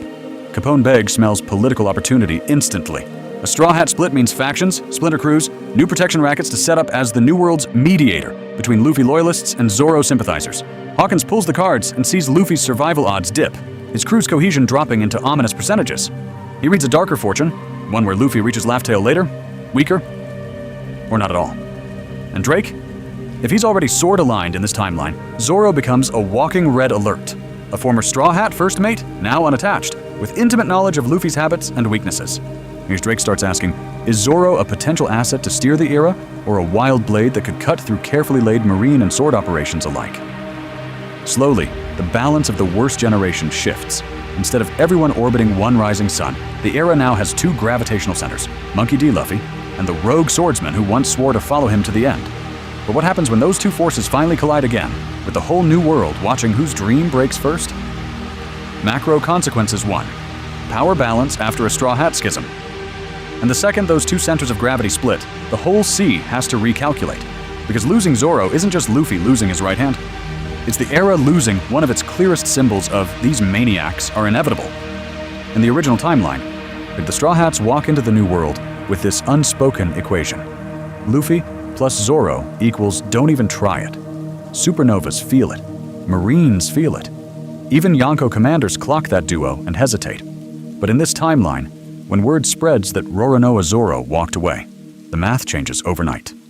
Suddenly, the Straw Hats drop a tear in perceived danger. They're still scary, sure. But now mid-level crews who would have run at the sight of the Sunny start thinking, if the Demon First Mate bailed, how strong can they really be? Rear admirals who once requested backup before engaging Luffy now treat him like a test case. You see, Zoro isn't just muscle. He's a deterrent. His bounty, his duel with Mihawk, his reputation as the guy who took nothing at Thriller Bark and kept standing. Those stories travel. Take that away. And you don't just weaken the crew's firepower, you puncture their myth. Pirates who once whispered, don't cross Straw Hat, his swordsman will cut you down, now whisper something much worse. If his own swordsman didn't trust him, why should we? Here's the kicker. The Yonko notice instantly. Big Mom's intelligence network flags the schism, and her calculus adjusts. In the original timeline, Luffy's insane growth forces her to treat him like a future emperor. But in this timeline, she pushes him down the priority list and focuses resources on other rising monsters, Kid, Law, or a still accelerating Blackbeard. Kaido, who respects raw strength and unbreakable crews, laughs. A captain who can't hold his number 2? That's not Joy Boy material in his eyes, at least not yet. Blackbeard, though? Different story. He lives for cracks and legends. A fractured Straw Hat name is the perfect opening to hit Luffy's allies. Law, the remnants of Whitebeard's crew, even kingdoms like Dressrosa, while their faith is wobbling. What if he times a move on Fishman Island or Alabasta specifically because the Straw Hat deterrent isn't what it used to be? Meanwhile, at Baltigo or Kamabaka, Dragon and Sabo are watching the news and frowning. Mihawk once said Luffy's greatest power is the ability to make others fight for him. If that power fails on Zoro of all people, what does that say about Luffy as the future symbol of freedom? Dragon doesn't write him off, but he has to ask, can a man who can't keep his own family together really rally the world? Sabo, who knows the weight of brotherhood and captains from Ace, feels that sting even harder. The ex-warlords shuffle too. Boa Hancock, what who already broke the rules for Luffy at Marineford, hears that he's lost his shield and becomes even more ride or die. She sends Amazon Lily Scouts, quietly feeds him intel, maybe even positions the Kuja as the replacement right-hand presence he's missing. Buggy's camp weaponizes the gossip, inflating his own brand while mocking Straw Hat instability to attract nervous followers. Weevil's handlers, sniffing weakness, steer their living weapon away from direct Straw Hat confrontation and toward easier Whitebeard remnants, knowing Luffy no longer comes packaged with a monster swordsman. And underneath all of this, one truth spreads like a storm warning. In a world ruled by alliances and reputations, losing Zoro isn't just losing a fighter. It's losing half of that terrifying sense that Luffy's rise could not be stopped. But what if the world underestimates how a broken legend fights back? Macro consequences too. Luffy's growth curve without Zoro's shadow. So now we have to ask the real, terrifying question. What does a Luffy without Zoro's shadow even look like? A captain whose right hand didn't die, didn't get kidnapped, but walked away. You see, that doesn't just hurt. That rewires the entire growth curve of the future Pirate King. In the original timeline, Luffy charges ahead, and Zoro is the wall that refuses to move. Zoro tells Usopp, tells Luffy, tells everyone, a captain who can't be respected should be replaced. That blunt standard keeps Luffy wild, but grounded. In this timeline, that standard walks out at Marineford's end. So does Luffy double down? Does he say, if you don't believe in me, I'll be Pirate King my way and lean even harder into heart-first chaos? Or does that scar on his chest come with a scar on his mind, pushing him to think, to plan, to prove Zoro wrong every single island? Let's dive into the leadership first. Without Zoro at his shoulder, Luffy can't just laugh off every bad call. Every time a crewmate gets hurt, every time an ally falls, that Marineford betrayal flashes back. Suddenly, when Nami begs for caution, or Robin whispers a darker possibility, Luffy actually listens. Not because he's scared of losing, but because he's terrified of hearing Zoro's voice in his head saying, "You weren't fit to lead." Here's the kicker. That mental shift bleeds straight into combat. In the original timeline, Luffy can lock onto the main boss knowing Zoro will body the second strongest threat. Mr. 1, Kaku, Pika, all killer-type enemies, handled. But in this timeline, that safety net is gone. On Fishman Island, he can't just focus on Hody and assume someone else will cut through the elite guard. In Punk Hazard and Dressrosa, the battlefield splits, but Luffy has to stretch himself across multiple fronts, forcing him to refine his observation and armament hockey way earlier. What if Gear 4 and Advanced Hockey aren't just born from training with Rayleigh and clashing with Doflamingo, but from Luffy realizing, if I don't cover every angle, my crew dies? That pressure could accelerate his evolution the same way Marineford accelerated his emotional breakdown. It's a new Marineford, but internal. Emotionally, this is Marineford 2.0. Ace's death shattered Luffy's spirit. Zoro's betrayal shatters his certainty. Does he crack, becoming a more subdued, almost Shanks-like captain who laughs but always weighs the cost? Or does he swing the other way, masking the pain with louder declarations, yet secretly replaying every failure when he's alone on the Sunny's figurehead at night? Crew dynamics twist to fill the vacuum. Jinbei becomes the calm strategist, Sanji the fiery conscience, Robin the quiet moral compass. They advise, they warn, they support. But none of them hit Luffy with Zoro's brutal clarity. So even as Luffy grows more thoughtful, there's more second-guessing, more moments where he hesitates for half a heartbeat in front of an admiral or Yonko. And that leads us to the big question. Ladies and gentlemen, does this Luffy, sharpened by guilt and forced responsibility, become an even better Pirate King candidate? Or did he lose the one iron sharpening iron relationship that would have carried him to the very top of this world? Scenario Stitch 1. Recap of the 3 main betrayal branches.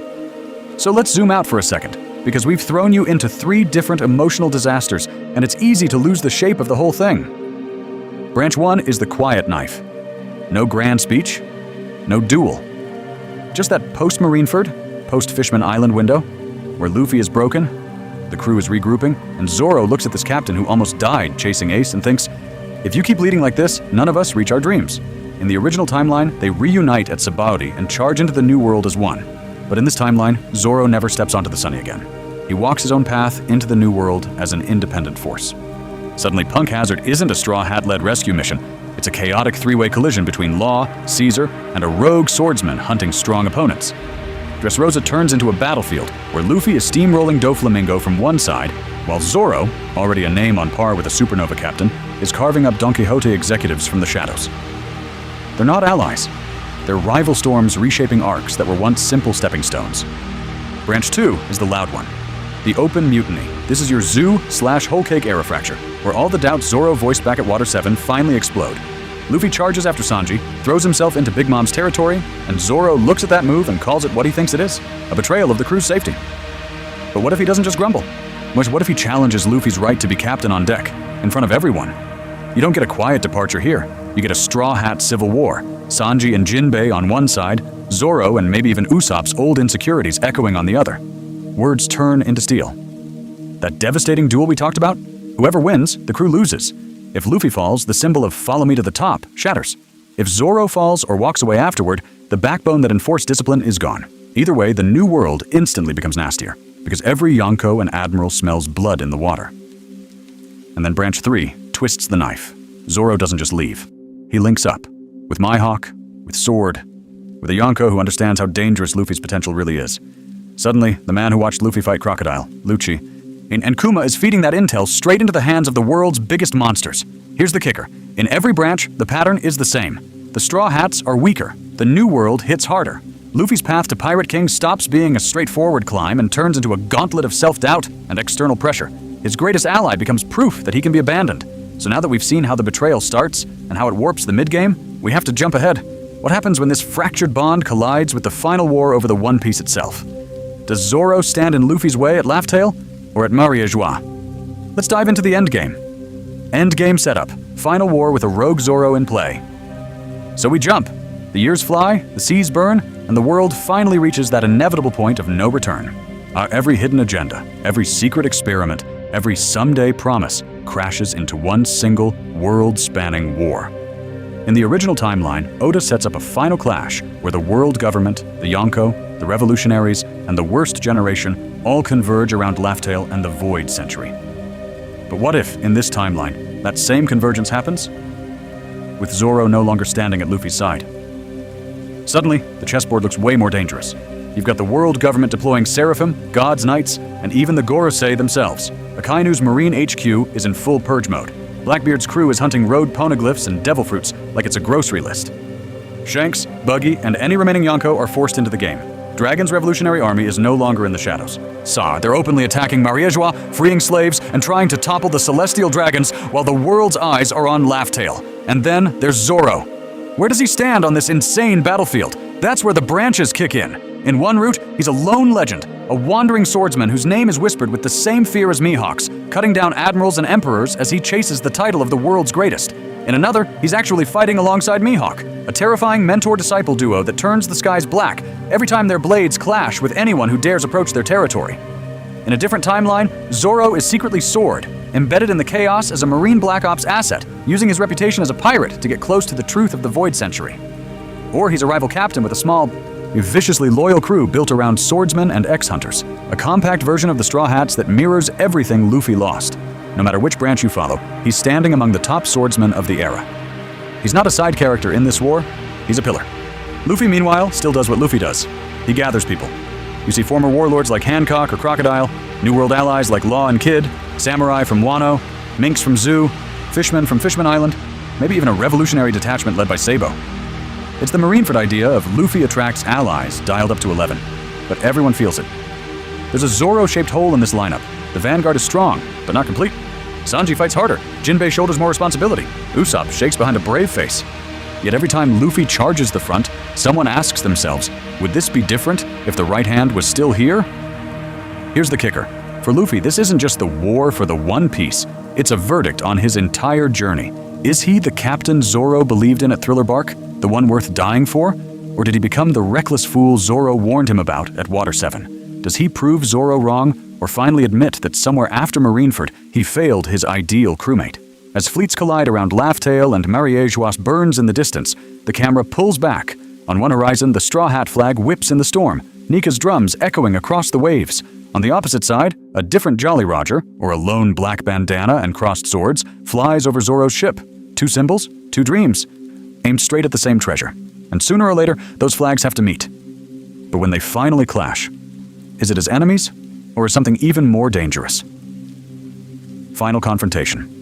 1. Zoro as Luffy's Dark Mirror. Those flags don't just meet. They collide at the end of the world. The final war has ripped the sky open, ladies and gentlemen, and the battlefield for this last Straw Hat Civil War is insane. Picture this. The red line is crumbling, Mariejois is in ruins, and the last road poneglyph is half buried in shattered celestial dragon mansions. The old world is literally falling apart, while two pirates who changed this timeline face each other on a jagged cliff of broken bedrock. On one side, Luffy, sun god silhouette against the burning heavens. On the other, Roronoa Zoro, black bandana on, 3 blades drawn, a coat torn, but posture unshaken. And you see instantly that this isn't the Zoro from the Thousand Sunny. This is a man who's led fleets, cut down admirals, and watched allies crack under pressure. Years of fighting alone or under a different banner have carved his ideology into stone. In this timeline, Marineford, Sabaody, and the Kuma incident didn't just hurt him, they taught him a brutal lesson. To Zoro, only ruthless, disciplined captains deserve to reach the top. A captain who hesitates, who lets sentiment cloud judgment, who gambles his crew on wild instincts, that's weakness. And to him, weakness at the top gets everyone killed. He still remembers Water 7. The words he threw at Luffy back then have become a creed. A captain who can't be respected should be replaced. Thriller Bark, where he gave up everything in silence, where he now twists inside him as proof that he once bet his dream on the wrong man. But what if, in this timeline, Luffy's post-Marineford recklessness pushed that belief past the breaking point? Luffy, though, he hasn't let go of his answer. Not for a second. He stands there, battered, grinning through blood, and he still believes the Pirate King is the freest person on the sea. Someone who protects his friends, who follows his heart even when every Yonko, every admiral, every revolutionary screams that it's insane. In the original timeline, we saw glimpses of this at Eni's lobby, at Whole Cake, at Wano. But in this timeline, after losing crewmates, losing islands, and still getting back up, that philosophy is unshakable. As they face off, the rubble around them becomes a living flashback reel. On the broken execution platform of Mariejois echoes Shellstown's crude cross. We cut hard in our minds between Luffy freeing a tied-up bounty hunter and this Luffy staring down the world's most dangerous swordsman. We see Zoro laughing with the crew over meat, standing at Luffy's side on the Going Mary's figurehead. taking on Kuma's pain at Thriller Bark with that iconic, nothing happened. Then Water 7 flickers in. Zoro warning that if a captain loses his edge, he'll walk. That line, that warning, is the bridge between those memories and this cliff. The wind howls. The poneglyph glows faintly behind them. And here's the kicker. Both of them are right, and completely incompatible. Luffy clenches his fist, Nika's drums beating faintly. "I'm gonna be Pirate King," he declares. "My way, with my friends, no matter what anyone says." Zoro lowers Wado Ichimonji, eyes like steel. "And I'll become the world's greatest swordsman," he answers, "by following only a captain worthy of that title. If that's not you anymore, I'll cut my own path." Two dreams, one throne. They launch forward, Haki and steel colliding as the last remnants of the old world crumble beneath their feet. Final confrontation 2, how the fight actually plays out. Steel and rubber collide, and the war itself seems to flinch. Their first clash isn't just loud, it's wrong. Like reality doesn't know which one of them to obey. Luffy snaps into peak form instantly. Gear 5 surges on, drums of liberation pounding so hard, even the Yonko in the distance pause. His body stretches, twists, and rebounds with that cartoon logic, the clouds coiling around him as white steam and black lightning dance together. Advanced Conqueror's Haki crackles off him, coating his limbs, bending cannon fire in midair like it's made of paper. Opposite him, Zoro is already gone. Not weaker, different. In this timeline, he's mastered Enma to the point the blade drinks his Haki without resistance, then gives it back threefold. All three swords are coated in top-tier armament, pitch black, and when Asura manifests, it's not a ghostly image anymore. It's a full-on demon god looming behind him, 9 blades humming with Conqueror's edge. Here's the kicker. They know each other too well. Luffy winds up an elastic punch, and Zoro is already moving, because he's seen that micro shoulder twitch before every gear shift since Water 7. He sidesteps the initial blow, not even trying to block. Einen cuts the rebound path instead, forcing Luffy to contort his own arm into a loop just to avoid losing it. Luffy laughs, but his eyes are deadly serious. He baits Zoro with a sloppy-looking swing, the same kind he used to throw back in East Blue. You see, everyone else would think it's careless. Zoro knows that exact angle means a sudden Haki burst is coming. He prepares to parry, and that's when the ground itself turns into rubber, catapulting him sideways as Luffy redirects the shockwave into the sky. The environment becomes their unwilling third combatant. Buildings that survived admirals are sliced clean in half by Zoro's flying slashes, those same slashes catching and redirecting Luffy's shockwaves toward the ocean. The sea boils, warships are cut without Zoro even aiming at them, Luffy stomps and the entire plaza buckles. Stone rippling like water, Marines and pirates alike flung away just to give these two monsters space. Between blows, they're still arguing. Luffy snarls, "Protecting the crew means taking the hits for them, like at Marineford, like Ace!" Zoro's reply is a roar, as Enma carves through a Gear 5 fist, Haki sparks flying. Marineford's lesson was that you weren't ready. A captain who rushes in and dies leaves nothing to protect. What does it mean to protect a crew? Is it caution, or is it becoming so strong that caution doesn't matter anymore? Luffy yells, "If I start holding back, they'll die anyway." Zoro fires back, "If you fall first, we all fall. I won't follow a captain racing to his own grave." Asura fully blooms, 9 blades crash down in a single decisive technique, Conqueror's lightning shredding the sky. Luffy answers with a reality-bending punch that distorts the air, the kind that made Kaido cough blood in another timeline. One hit lands, the battlefield goes silent. We see a silhouette fly, blood spraying across shattered stone. But the camera cuts away before we see who fell, leaving everyone on that battlefield, and all of you, hanging on the edge of that question. Resolution paths. Redemption, tragedy, or eternal rivalry. When the dust clears from that clash, the entire timeline hangs on what happens next. Does Zoro stand over Luffy as an enemy, or as a crewmate who finally understands his captain? Let's dive into the first route, redemption. In this timeline, the duel doesn't end with a corpse, it ends with clarity. Mid-battle, as Luffy keeps standing up through broken bones and shattered dreams, Zoro suddenly realizes something. This is the exact captain he demanded back at Water 7. A man who bears everything, who doesn't bend his morals even when the world is burning. The same idiot who took on Eni's lobby for one crewmate is now shouldering the entire final war. You see, that's when Zoro's betrayal snaps into focus as a crucible. By walking away after Marineford, by forcing Luffy to grow without his right hand, he unintentionally forged Joy Boy. And the payoff? Zoro throws his swords back at Luffy's side, not his throat, and the two of them charge the true final enemy together. Imu, the Gorosei, whoever sits on that empty throne. But what if the story doesn't let them both walk away? Tragedy wrote, in the original timeline, Thriller Bark gave us nothing happened, Zoro silently taking Luffy's pain. In this timeline, that moment gets replayed at god-tier scale. One ending, Zoro steps in front of a killing blow meant for Luffy during the final war, sacrificing himself with a smile that says, "That's my captain." His betrayal becomes the harsh training arc that made Luffy strong enough to survive this exact moment. Another ending flips it. Luffy falls. The drums go quiet, and Zoro stands up in a world without his captain, vowing to carry that will to the end of the sea. He becomes a grim, solitary pirate king-like figure, the man who conquers the world, not for his dream, but for the idiot who died chasing freedom. Here's the kicker. There's a third path. Eternal rivalry. Neither dies, neither yields. After a draw that shakes the ocean, they look at each other and admit the truth. Your path is real, but it can't be mine. They part ways, not as crewmates, but not as enemies, but as twin legends. In this timeline, the world doesn't get one pirate king. It gets two poles of an era. Luffy, the sun that unites. Zoro, the blade that cuts his own road. Their unresolved conflict becomes the great mystery future generations argue about, the Marineford of their age. Each route rewrites the betrayal. Was it a necessary crucible that turned Luffy into Joy Boy? A tragic misjudgment that cost them everything?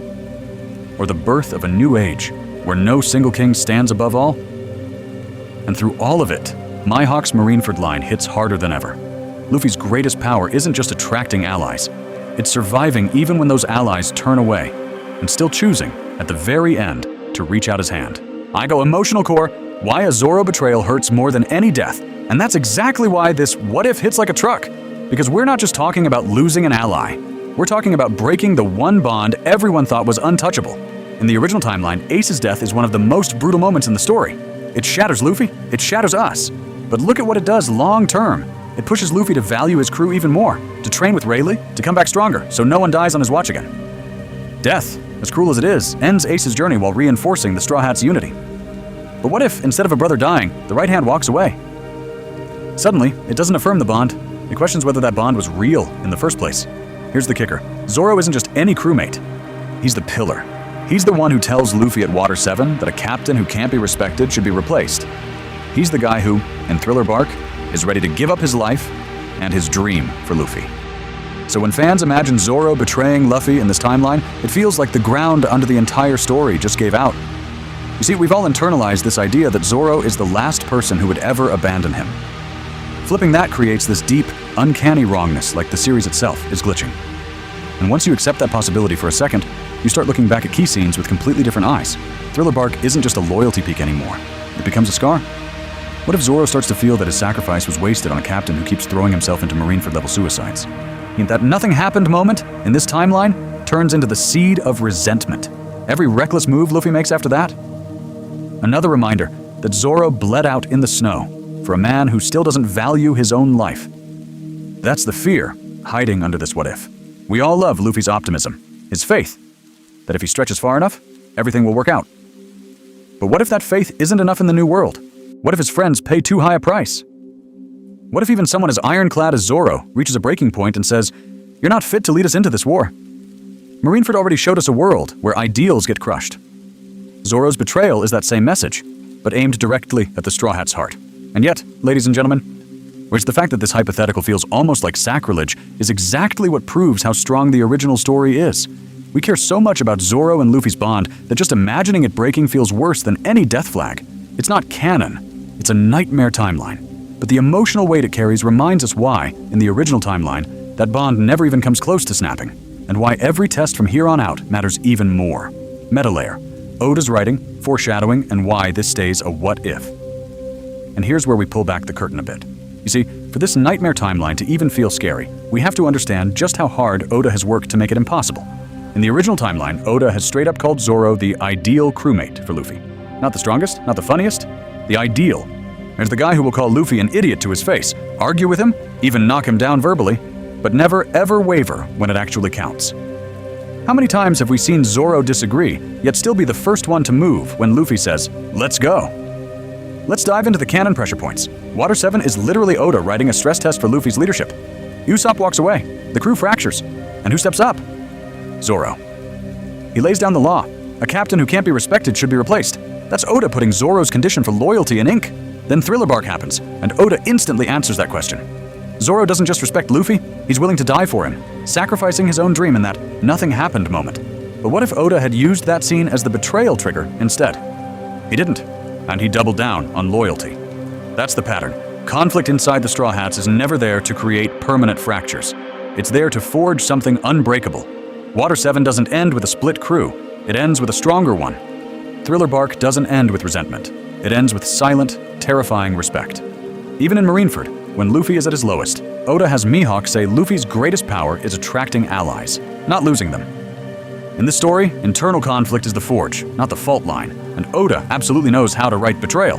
Crocodile's agents, Blackbeard turning on Whitebeard, pirates backstabbing each other for a treasure map, alliances that last a single arc and then explode. The world of One Piece runs on shaky deals and broken trust, which is exactly why the Straw Hats are written as the exception, where they are the fixed point in a spinning, chaotic world. The one crew that does not crack, no matter how much the timeline gets shaken. So why play with this what if at all? Because when you imagine the worst-case fracture, Zoro turning his back on Luffy, you suddenly see how carefully Oda has protected that bond from day one.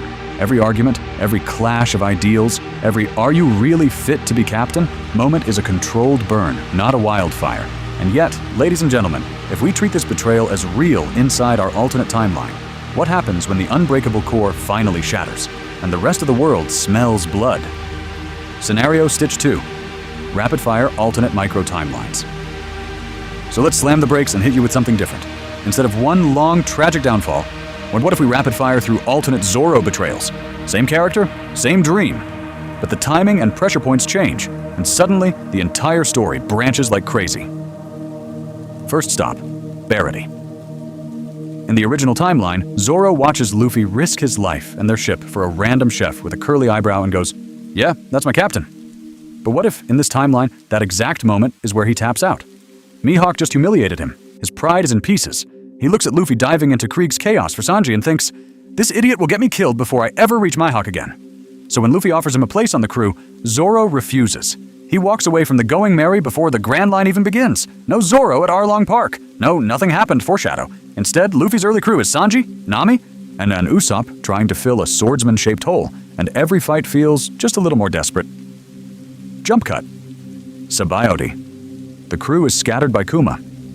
In the original timeline, that trauma forges their resolve. But what if Zoro reads that day very differently? He wakes up, half dead, on some marine-controlled island, and instead of Perona and Mihawk, he's met by a marine swordsman, maybe a vice admiral with a legendary blade, and a deal. Train under the Navy, hunt pirates, gain strength fast. In exchange, he becomes their hound on the Grand Line. Zoro accepts, not because he's justice, but because he's furious at his own helplessness. He's thinking, if I can't protect my captain, I'll surpass him by force. Suddenly, you see wanted posters where Roronoa Zoro is listed as a terrifying marine asset. And every clash with the Straw Hats is a test run for his rematch with Mihawk. Now, Thriller Bark. We know the canon. Zoro takes all of Luffy's pain, stays loyal, and nothing happened. But what if something did happen? Here's the kicker. He survives Kuma's torture, but the experience breaks something inside. He realizes that as long as he's under another man's flag, his dream is chained. When they leave Thriller Bark in this timeline, Zoro quietly steps off at the next island and doesn't come back. Weeks later, rumors spread of a small, brutal crew made entirely of swordsmen, led by a green-haired captain who takes on warships just to test his blades. Luffy doesn't just lose a crewmate, he gains a rival whose style and instincts were forged right beside his own. Last one? And maybe the cruelest, the betrayal that never shows up on a bounty poster. Zoro stays on the Sunny. He fights. He trains. But after Marineford, after seeing how close Luffy came to dying, he decides he can no longer trust Luffy's judgment. He doesn't argue anymore. He doesn't offer advice. He just follows orders like a soldier. No more, "Are you fit to be captain?" speeches. No more backing Luffy's crazy gambles with his own voice. The deck becomes quiet. Jokes land flat. Sanji's insults bounce off a wall. You see a crew that still sails together but has lost its emotional gravity. All of these are the same core what if. Zoro betrays Luffy, just refracted through different points in time. Which fracture feels the most real to you? And more importantly, then which one sets up the scariest endgame when the world finally realizes the Straw Hats' right hand isn't in their corner anymore? Viewer mirror. Which Zoro would you fear or respect the most? So let's line them up, ladies and gentlemen, because each betrayal Zoro we've built is a different answer to the same question. What happens when the right hand lets go? You've got the quiet deserter Zoro, the one who just walks away after Marineford or Sabaody. No grand speech, no screaming match. One day he's there, the next he's gone, leaving only a line in the sand. The captain I followed died back there. Then there's the open mutineer, the Water 7 Zoro, who cashes in that warning. He stands in front of everyone and tells Luffy he's unfit to lead, that a captain who can't be respected should be replaced. And he's willing to shatter the crew to prove it. Next is the rival captain, the Zoro who takes a ship, gathers his own killers, and sails as an independent force. In this timeline, he's not just leaving, he's competing. He's racing Luffy for the One Piece, answering that Marineford-era despair by saying, "If you can't carry the world, I will." Then we have the enemy ally, the Zoro who ends up under Mihawk, a Yonko, or even the Marines, not because he loves the world government, but because it's the fastest route to the world's strongest swordsman. He's on the other side of the battlefield, but his blade is still guided by his own code. And finally, the emotionally withdrawn crewmate, the Zoro who stays on the Sunny, but shuts down after Luffy breaks that Water 7 standard one time too many. He fights, he protects, he trains, but the trust is cracked. You see a Straw Hat crew that still functions, yet every victory feels like it's built on borrowed time. So here's the kicker. Which of these feels the most Zoro to you? Is it more like him to walk away quietly when his standards are broken? Like a swordsman refusing to draw a blade for a master he can't respect? Or is it more Zoro-like to confront Luffy head-on, even if it instantly tears the crew apart, because lying to himself would be worse than losing his Nakama? On a pure fear level, which Zoro do you never want to see crossing the battlefield toward you? The enemy ally with Yonko resources behind him? The rival captain who's had years to plan around every one of Luffy's habits? Or the cold, silent deserter whose resolve can't be bargained with at all? And yet, which one would you still respect? Which version feels like a man of his word, not a traitor, just someone who refused to let Luffy fall below the line he drew at Water 7? At what point would you personally say Luffy crossed that line? Was it saving a crewmate like Usopp no matter what, sacrificing civilians, or bending the knee to someone like Akainu to save Ace in Marineford? Do you think Zoro would ever actually act on that threat? Or is the fact that he set it the real gun on the wall of the story? Tell us in the comments which betrayal timeline you'd canonize in your own head, because what if this isn't just our what if anymore? Let's dive into your versions of Zoro's breaking point and let the fan-made timelines evolve together from here.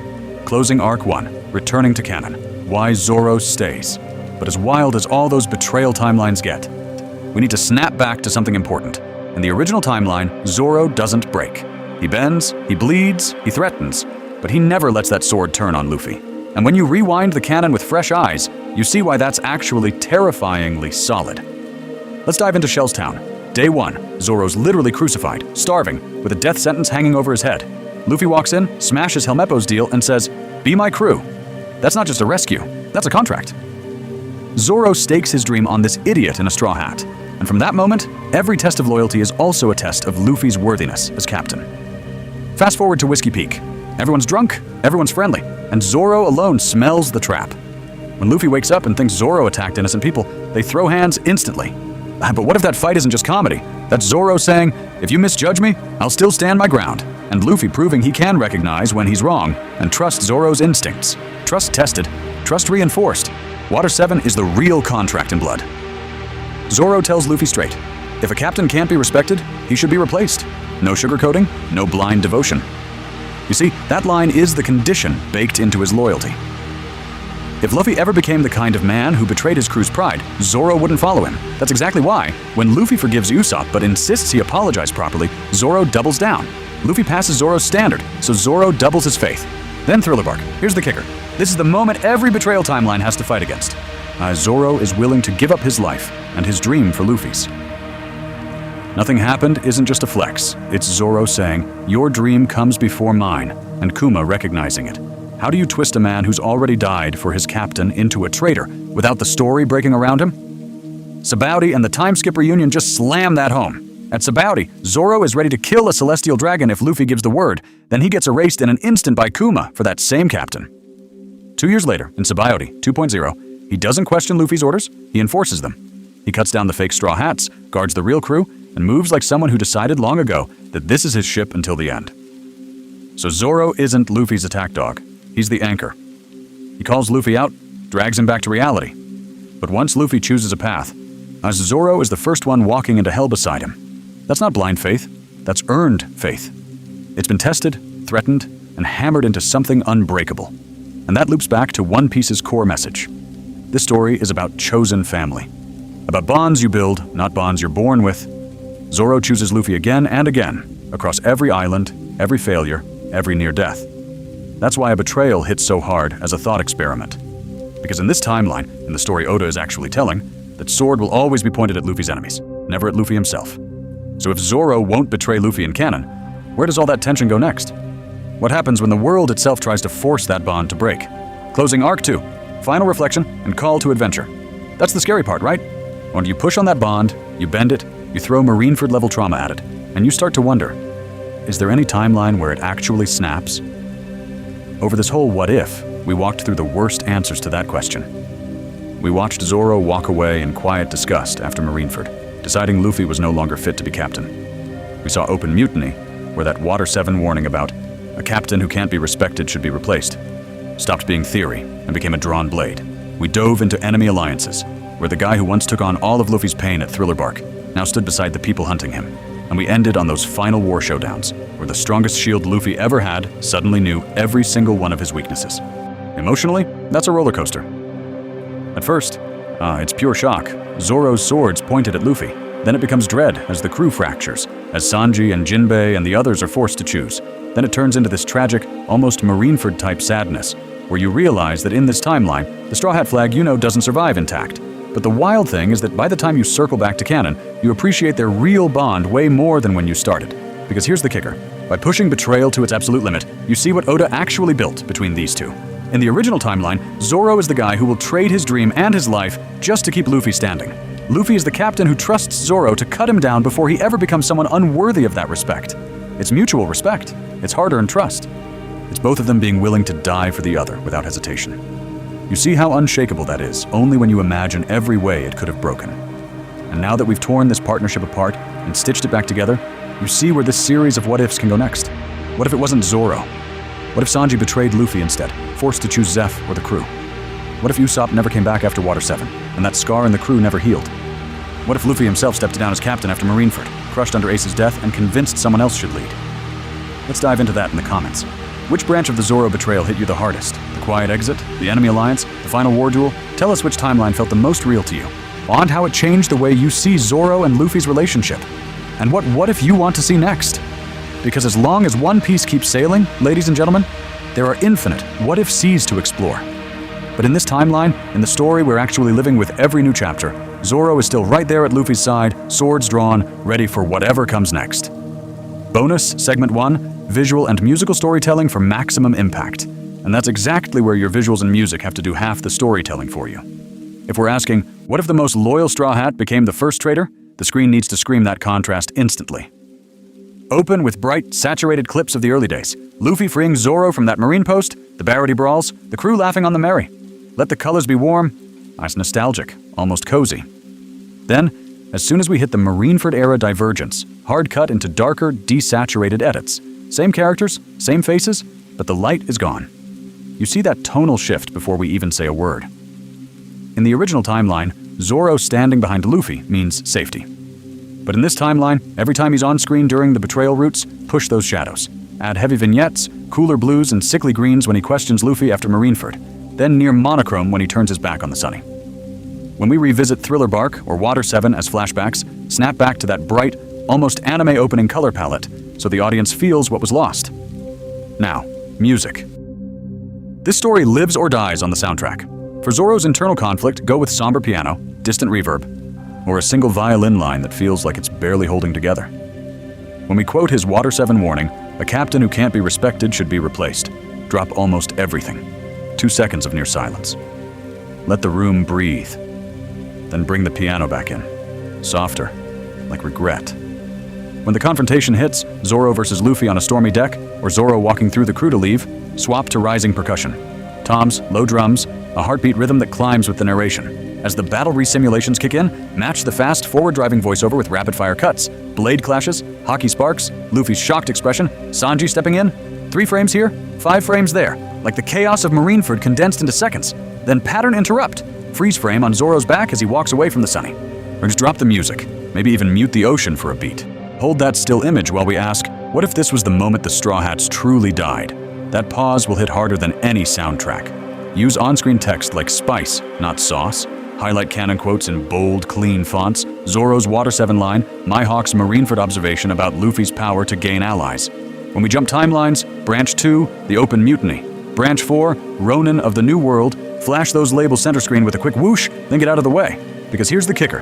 Every visual cut, every chord, every moment of silence should drag you back to the same wound. Loyalty versus betrayal. If the colors, the music, and the timing all keep twisting that knife, everyone stays locked in, waiting to see whether this Zoro chooses his dream, or his captain, or neither. Bonus Segment 2. Structuring hooks, cliffhangers, and payoffs. And that emotional knife isn't just for vibes, ladies and gentlemen. It's the backbone of your retention. So let's dive into how this Zoro betrays Luffy story is secretly built like a trap for watch time. First, the opening hook. You see, we don't start with a calm explanation. We start with an inverted image so wrong it freezes everyone. Zoro's sword at Luffy's throat. No buildup, no warning.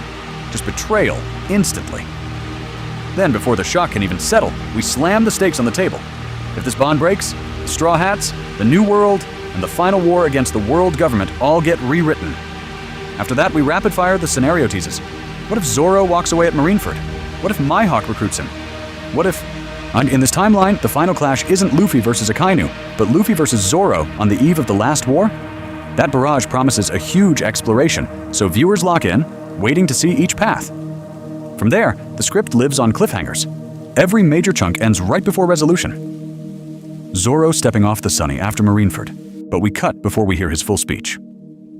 The first time he points Wado at Luffy, we end the section on the moment before the clash, blades inches from impact, a duel with Sanji or Jinbei. We stop on the final swing, then jump timelines. That frustration is intentional. You want everyone asking, who wins, who breaks, who walks away?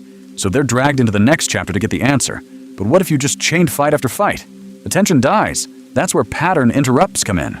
After a long emotional argument or battle, we suddenly zoom out into lore. Mihawk's philosophy on ambition, Zoro's Water 7 speech about respecting a captain, or how Marineford already showed Luffy's power to attract allies. Or we snap into a rapid micro-timeline, one quick pass through how Fishman Island, Punk Hazard, Dressrosa, and Wano all change under a Zoro betrayal. Those zoom-outs reset the brain, so when we drop back into the next duel or confrontation, it feels fresh again. Here's the kicker. The biggest payoff is delayed on purpose. We tease the final war confrontation early, Luffy and Zoro on opposite sides of a world-shaking battlefield, but we don't fully show it until the late game sections. Along the way, we keep throwing smaller payoffs, Sanji choosing a side, Nami's trust shattering, in Mihawk's reaction when his future rival turns on his captain. Yet the true emotional and thematic climax, the question of whether Zoro returns, kills, or is killed, is reserved for the end. Viewers who stay get the heaviest hit, and this skeleton is reusable. Swap Marineford for Eni's lobby or Wano, swap Zoro for Sanji, Law, even Ace. Keep the rhythm. Shocking hook, escalating build, strategic twists and cliffhangers, then a final delayed payoff that redefines the entire timeline. Bonus Segment 3, keeping Zoro in character while breaking the world. So if we've got the skeleton locked in, now we need the guardrails. Because if Zoro betrays Luffy without rules, it stops feeling like One Piece and starts feeling like bad fanfic. You see, to break the world, we have to keep Zoro unbreakably Zoro. First, non-negotiable. Why he walks. Zoro does not sell out for money. He doesn't flinch from fear. He doesn't abandon ship because the new world looks scary. In the original timeline, he's the one telling Usopp, if you can't respect the captain, leave. So in this timeline, the only thing that can push him away from Luffy is that exact standard turned back on the captain. He has to look at Marineford, look at Ace dying, look at Luffy charging headfirst into Admirals and Yonko, and decide, you're no longer fit to lead us to our dreams. That's ideological. That's about leadership, not hurt feelings. If Luffy keeps risking everyone's lives on pure instinct, if the Kuma incident and the Usopp fight stack up in Zoro's mind as proof that Luffy hasn't grown, then the betrayal isn't random. It's the bill coming due on a code Zoro has always had. Second guardrail, his honor. And Zoro does not backstab. He doesn't do secret meetings with the Marines. He doesn't poison the food. He doesn't sneak off in the night. When he opposed Luffy at Water 7, he did it to his face, in front of everyone. So even when he turns, he has to be brutally honest. He walks up on deck, hand on Wado Ichimonji, and tells Luffy, Sanji, Nami, Jinbei, everyone, if you keep following this man, you'll die before you reach your dreams. No cheap twists, just a sword and a statement. Third, his dream is the engine. Every betrayal branch has to be powered by that vow to become the world's greatest swordsman. But what if Marineford convinces him that following Luffy means never reaching Mihawk's level, never testing his blades against the true monsters of the sea? In this timeline, the question isn't, does Zoro care about Luffy? It's, does Zoro care enough to walk away if Luffy's path can't carry his ambition anymore? That's terrifying, because it's consistent, and we cannot push him into out-of-character cruelty.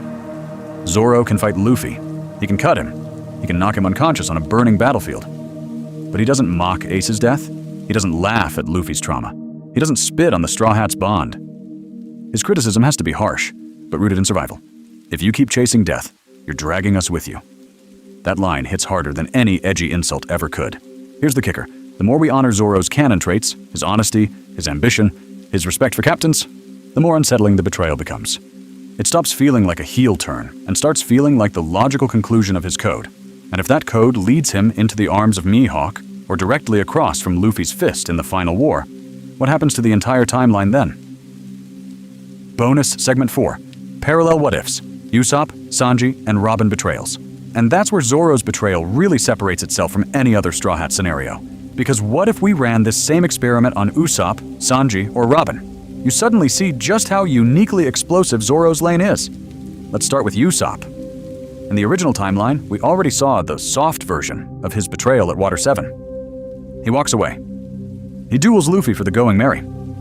He refuses to rejoin until he apologizes. That whole clash isn't about ideology. It's about fear and insecurity.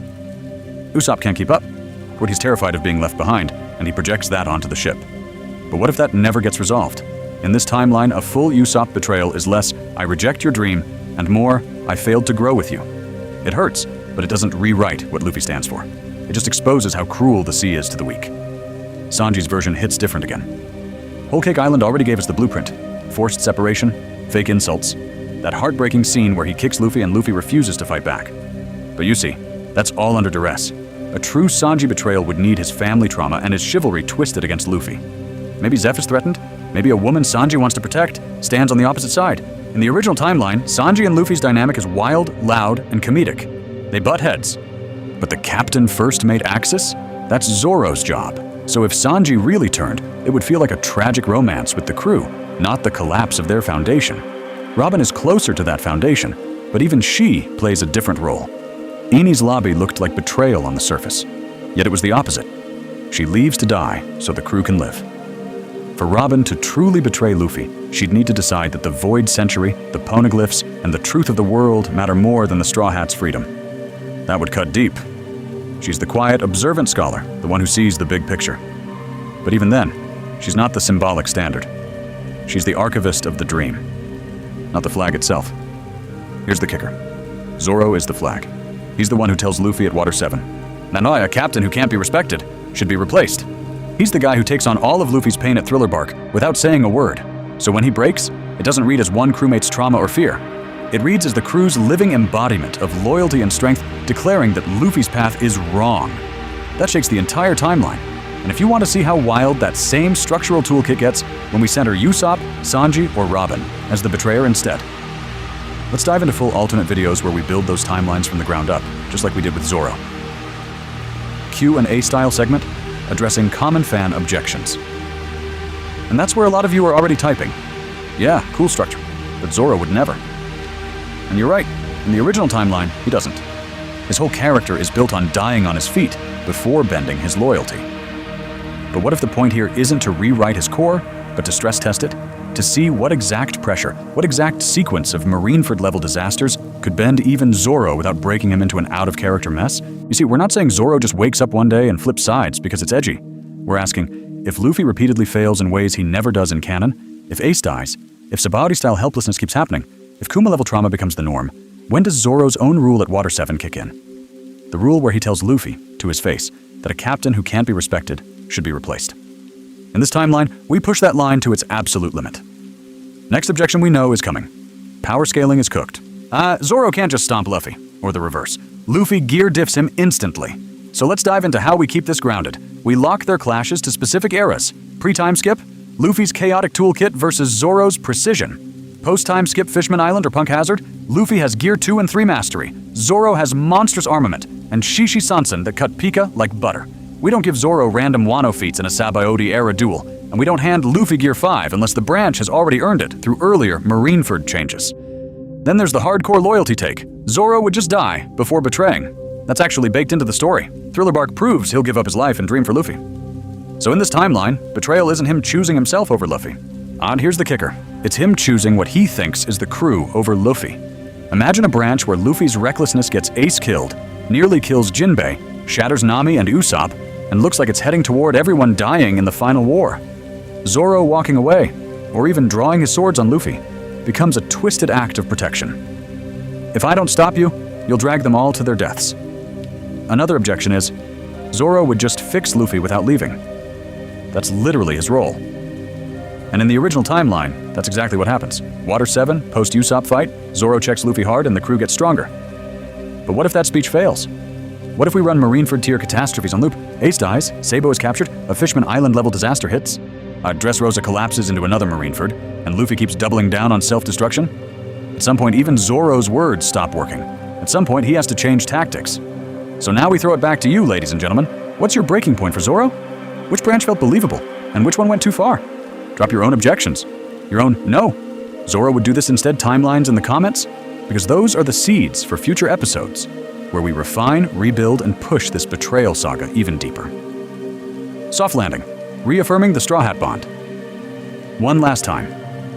And that's why this whole thing hurts so much to even imagine. Because when you zoom out from all these wild timelines, you're reminded of what we actually have. One of the strongest, most consistent bonds in anime. So let's dive into the real footage. The canon. The stuff that made everyone fall in love with Zoro and Luffy in the first place. You see, in the original timeline, their trust isn't theory. It's proven. Over and over. Think back to Alabasta, when the dust settles after Crocodile and Luffy is lying there half-dead. Zoro's not questioning the plan. He's just standing nearby, swords on his hip, relaxed smile on his face, like, yeah, that idiot did it again. Or Water 7, when Luffy decides he's going to punch a government flag at Eni's lobby. Everyone knows that's a world-shaking declaration. Zoro doesn't flinch, he just steps up beside him, backing Luffy's craziest call without a second of hesitation. And then there's Thriller Bark. No hypotheticals there. Zoro takes all of Luffy's pain, all of his fatigue, all of his suffering. He's ready to die, dreams and all, just so his captain can keep moving. That's not a man who betrays in this timeline. That's a man who's already decided that his life is collateral for Luffy's. Look at the group moments too. The 1000 Sunny at golden hour, everyone laughing, Luffy shoveling meat, Sanji yelling, Nami counting money, Usopp bragging, Robin quietly smiling, Frankie being ridiculous, Brook playing music, Jinbei watching over them. Zoro's usually in the corner, napping or drinking, but always there. At Eni's lobby, they don't just save Robin, they declare war on the world together. At Sabaody, when everything falls apart, those last desperate seconds before Kuma scatter them, it's that same shared resolve. And in Wano, when the Rooftop 5 stand against Kaido and Big Mom, when Zoro literally throws his body between Luffy and a combined Yonko attack. Here's the kicker. Oda has been building this consistency for decades. Marineford, Dressrosa, Whole Cake, Wano, Egghead, no matter how the story changed, one thing didn't. These characters bleed for each other. Mihawk himself says Luffy's greatest power is the ability to make allies. Zoro isn't just one of those allies. He's the frontline proof of that prophecy. So yeah, we can ask, but what if he broke? What if Marineford shattered him? That's the fun of this series. But we also know that in the original timeline, when Luffy gives Zoro life or death tasks, guarding Usopp's pride, protecting the crew, cutting down anyone in their way, Zoro chooses loyalty every single time. In this sea, Zoro's sword is still Luffy's shield. And that's exactly how we like it. Final CTA? Choose your timeline and set sail. And that's exactly why this hurts so much to think about, right? Because we just spent an entire video asking, what if the unbreakable bond actually cracked? And now you have to choose which timeline you're sailing with. So ladies and gentlemen, drop your flag in the comments. Are you riding with Branch 1, the quiet break where Zoro just steps off the Sunny after Marineford and walks into the fog without a word? Are you backing Branch 2, the open mutiny where he calls Luffy out in front of everyone and the 1000 Sunny becomes a battlefield? Or are you in love with enemy ally Zoro, where he teams up with the Marines, Mihawk, or even Kaido, fighting Luffy from the shadows while still saving him at the last second when it really counts? Tell everyone which route you're choosing and why. Does Final War Redemption Zoro, cutting down Gorosei and standing shoulder to shoulder with Luffy one last time, feel like the only ending that respects his honor? Or are you a tragedy route sicko who thinks the story hits hardest if Zoro never comes back and Luffy has to become Pirate King with that scar on his heart? You see, this is where the real debate starts. And now, be honest, what moment in this timeline hit you the hardest? Was it that first step off the Sunny after Marineford, when Zoro silently decides Luffy isn't fit to lead anymore? Was it the Civil War duel, crew versus crew, where Sanji and Jinbei have to choose between their captain and the man who's always been his right hand? Or was it the Final War showdown? Zoro and Luffy clashing with everything they've learned about each other's styles, haki, and weaknesses, basically turning their whole history into one last fight? Tell us the exact scene. Quote the line, describe the panel you saw in your head, That's how we build this into a full alternate saga together. If you want more, what if timelines like this? Deep dive rewrites with lore integration, power scaling, and battle resimulations just like we did with Marineford, Ace, and Gear 5. Then hit like, smash subscribe, and ring the bell so you don't miss the next branch we explore. Let's dive into every turning point. Enies Lobby, Wano, Sabati, all of it. Because here's the kicker, we're not done with Zoro. Next up, we're looking at what if Marineford turned out differently for Zoro and Mihawk? One where that single clash on the battlefield doesn't end with a casual test swing, but with a wound, a debt, and a completely changed path to the title of world's greatest swordsman. And after that, we might ask, what if Luffy awakened Gear 5 at Enies Lobby? And watch the entire world government panic years too early. Whichever timeline you choose, the seas of imagination are endless. So hit that button, join the crew, and let's see how far we can push One Piece without breaking what makes it great.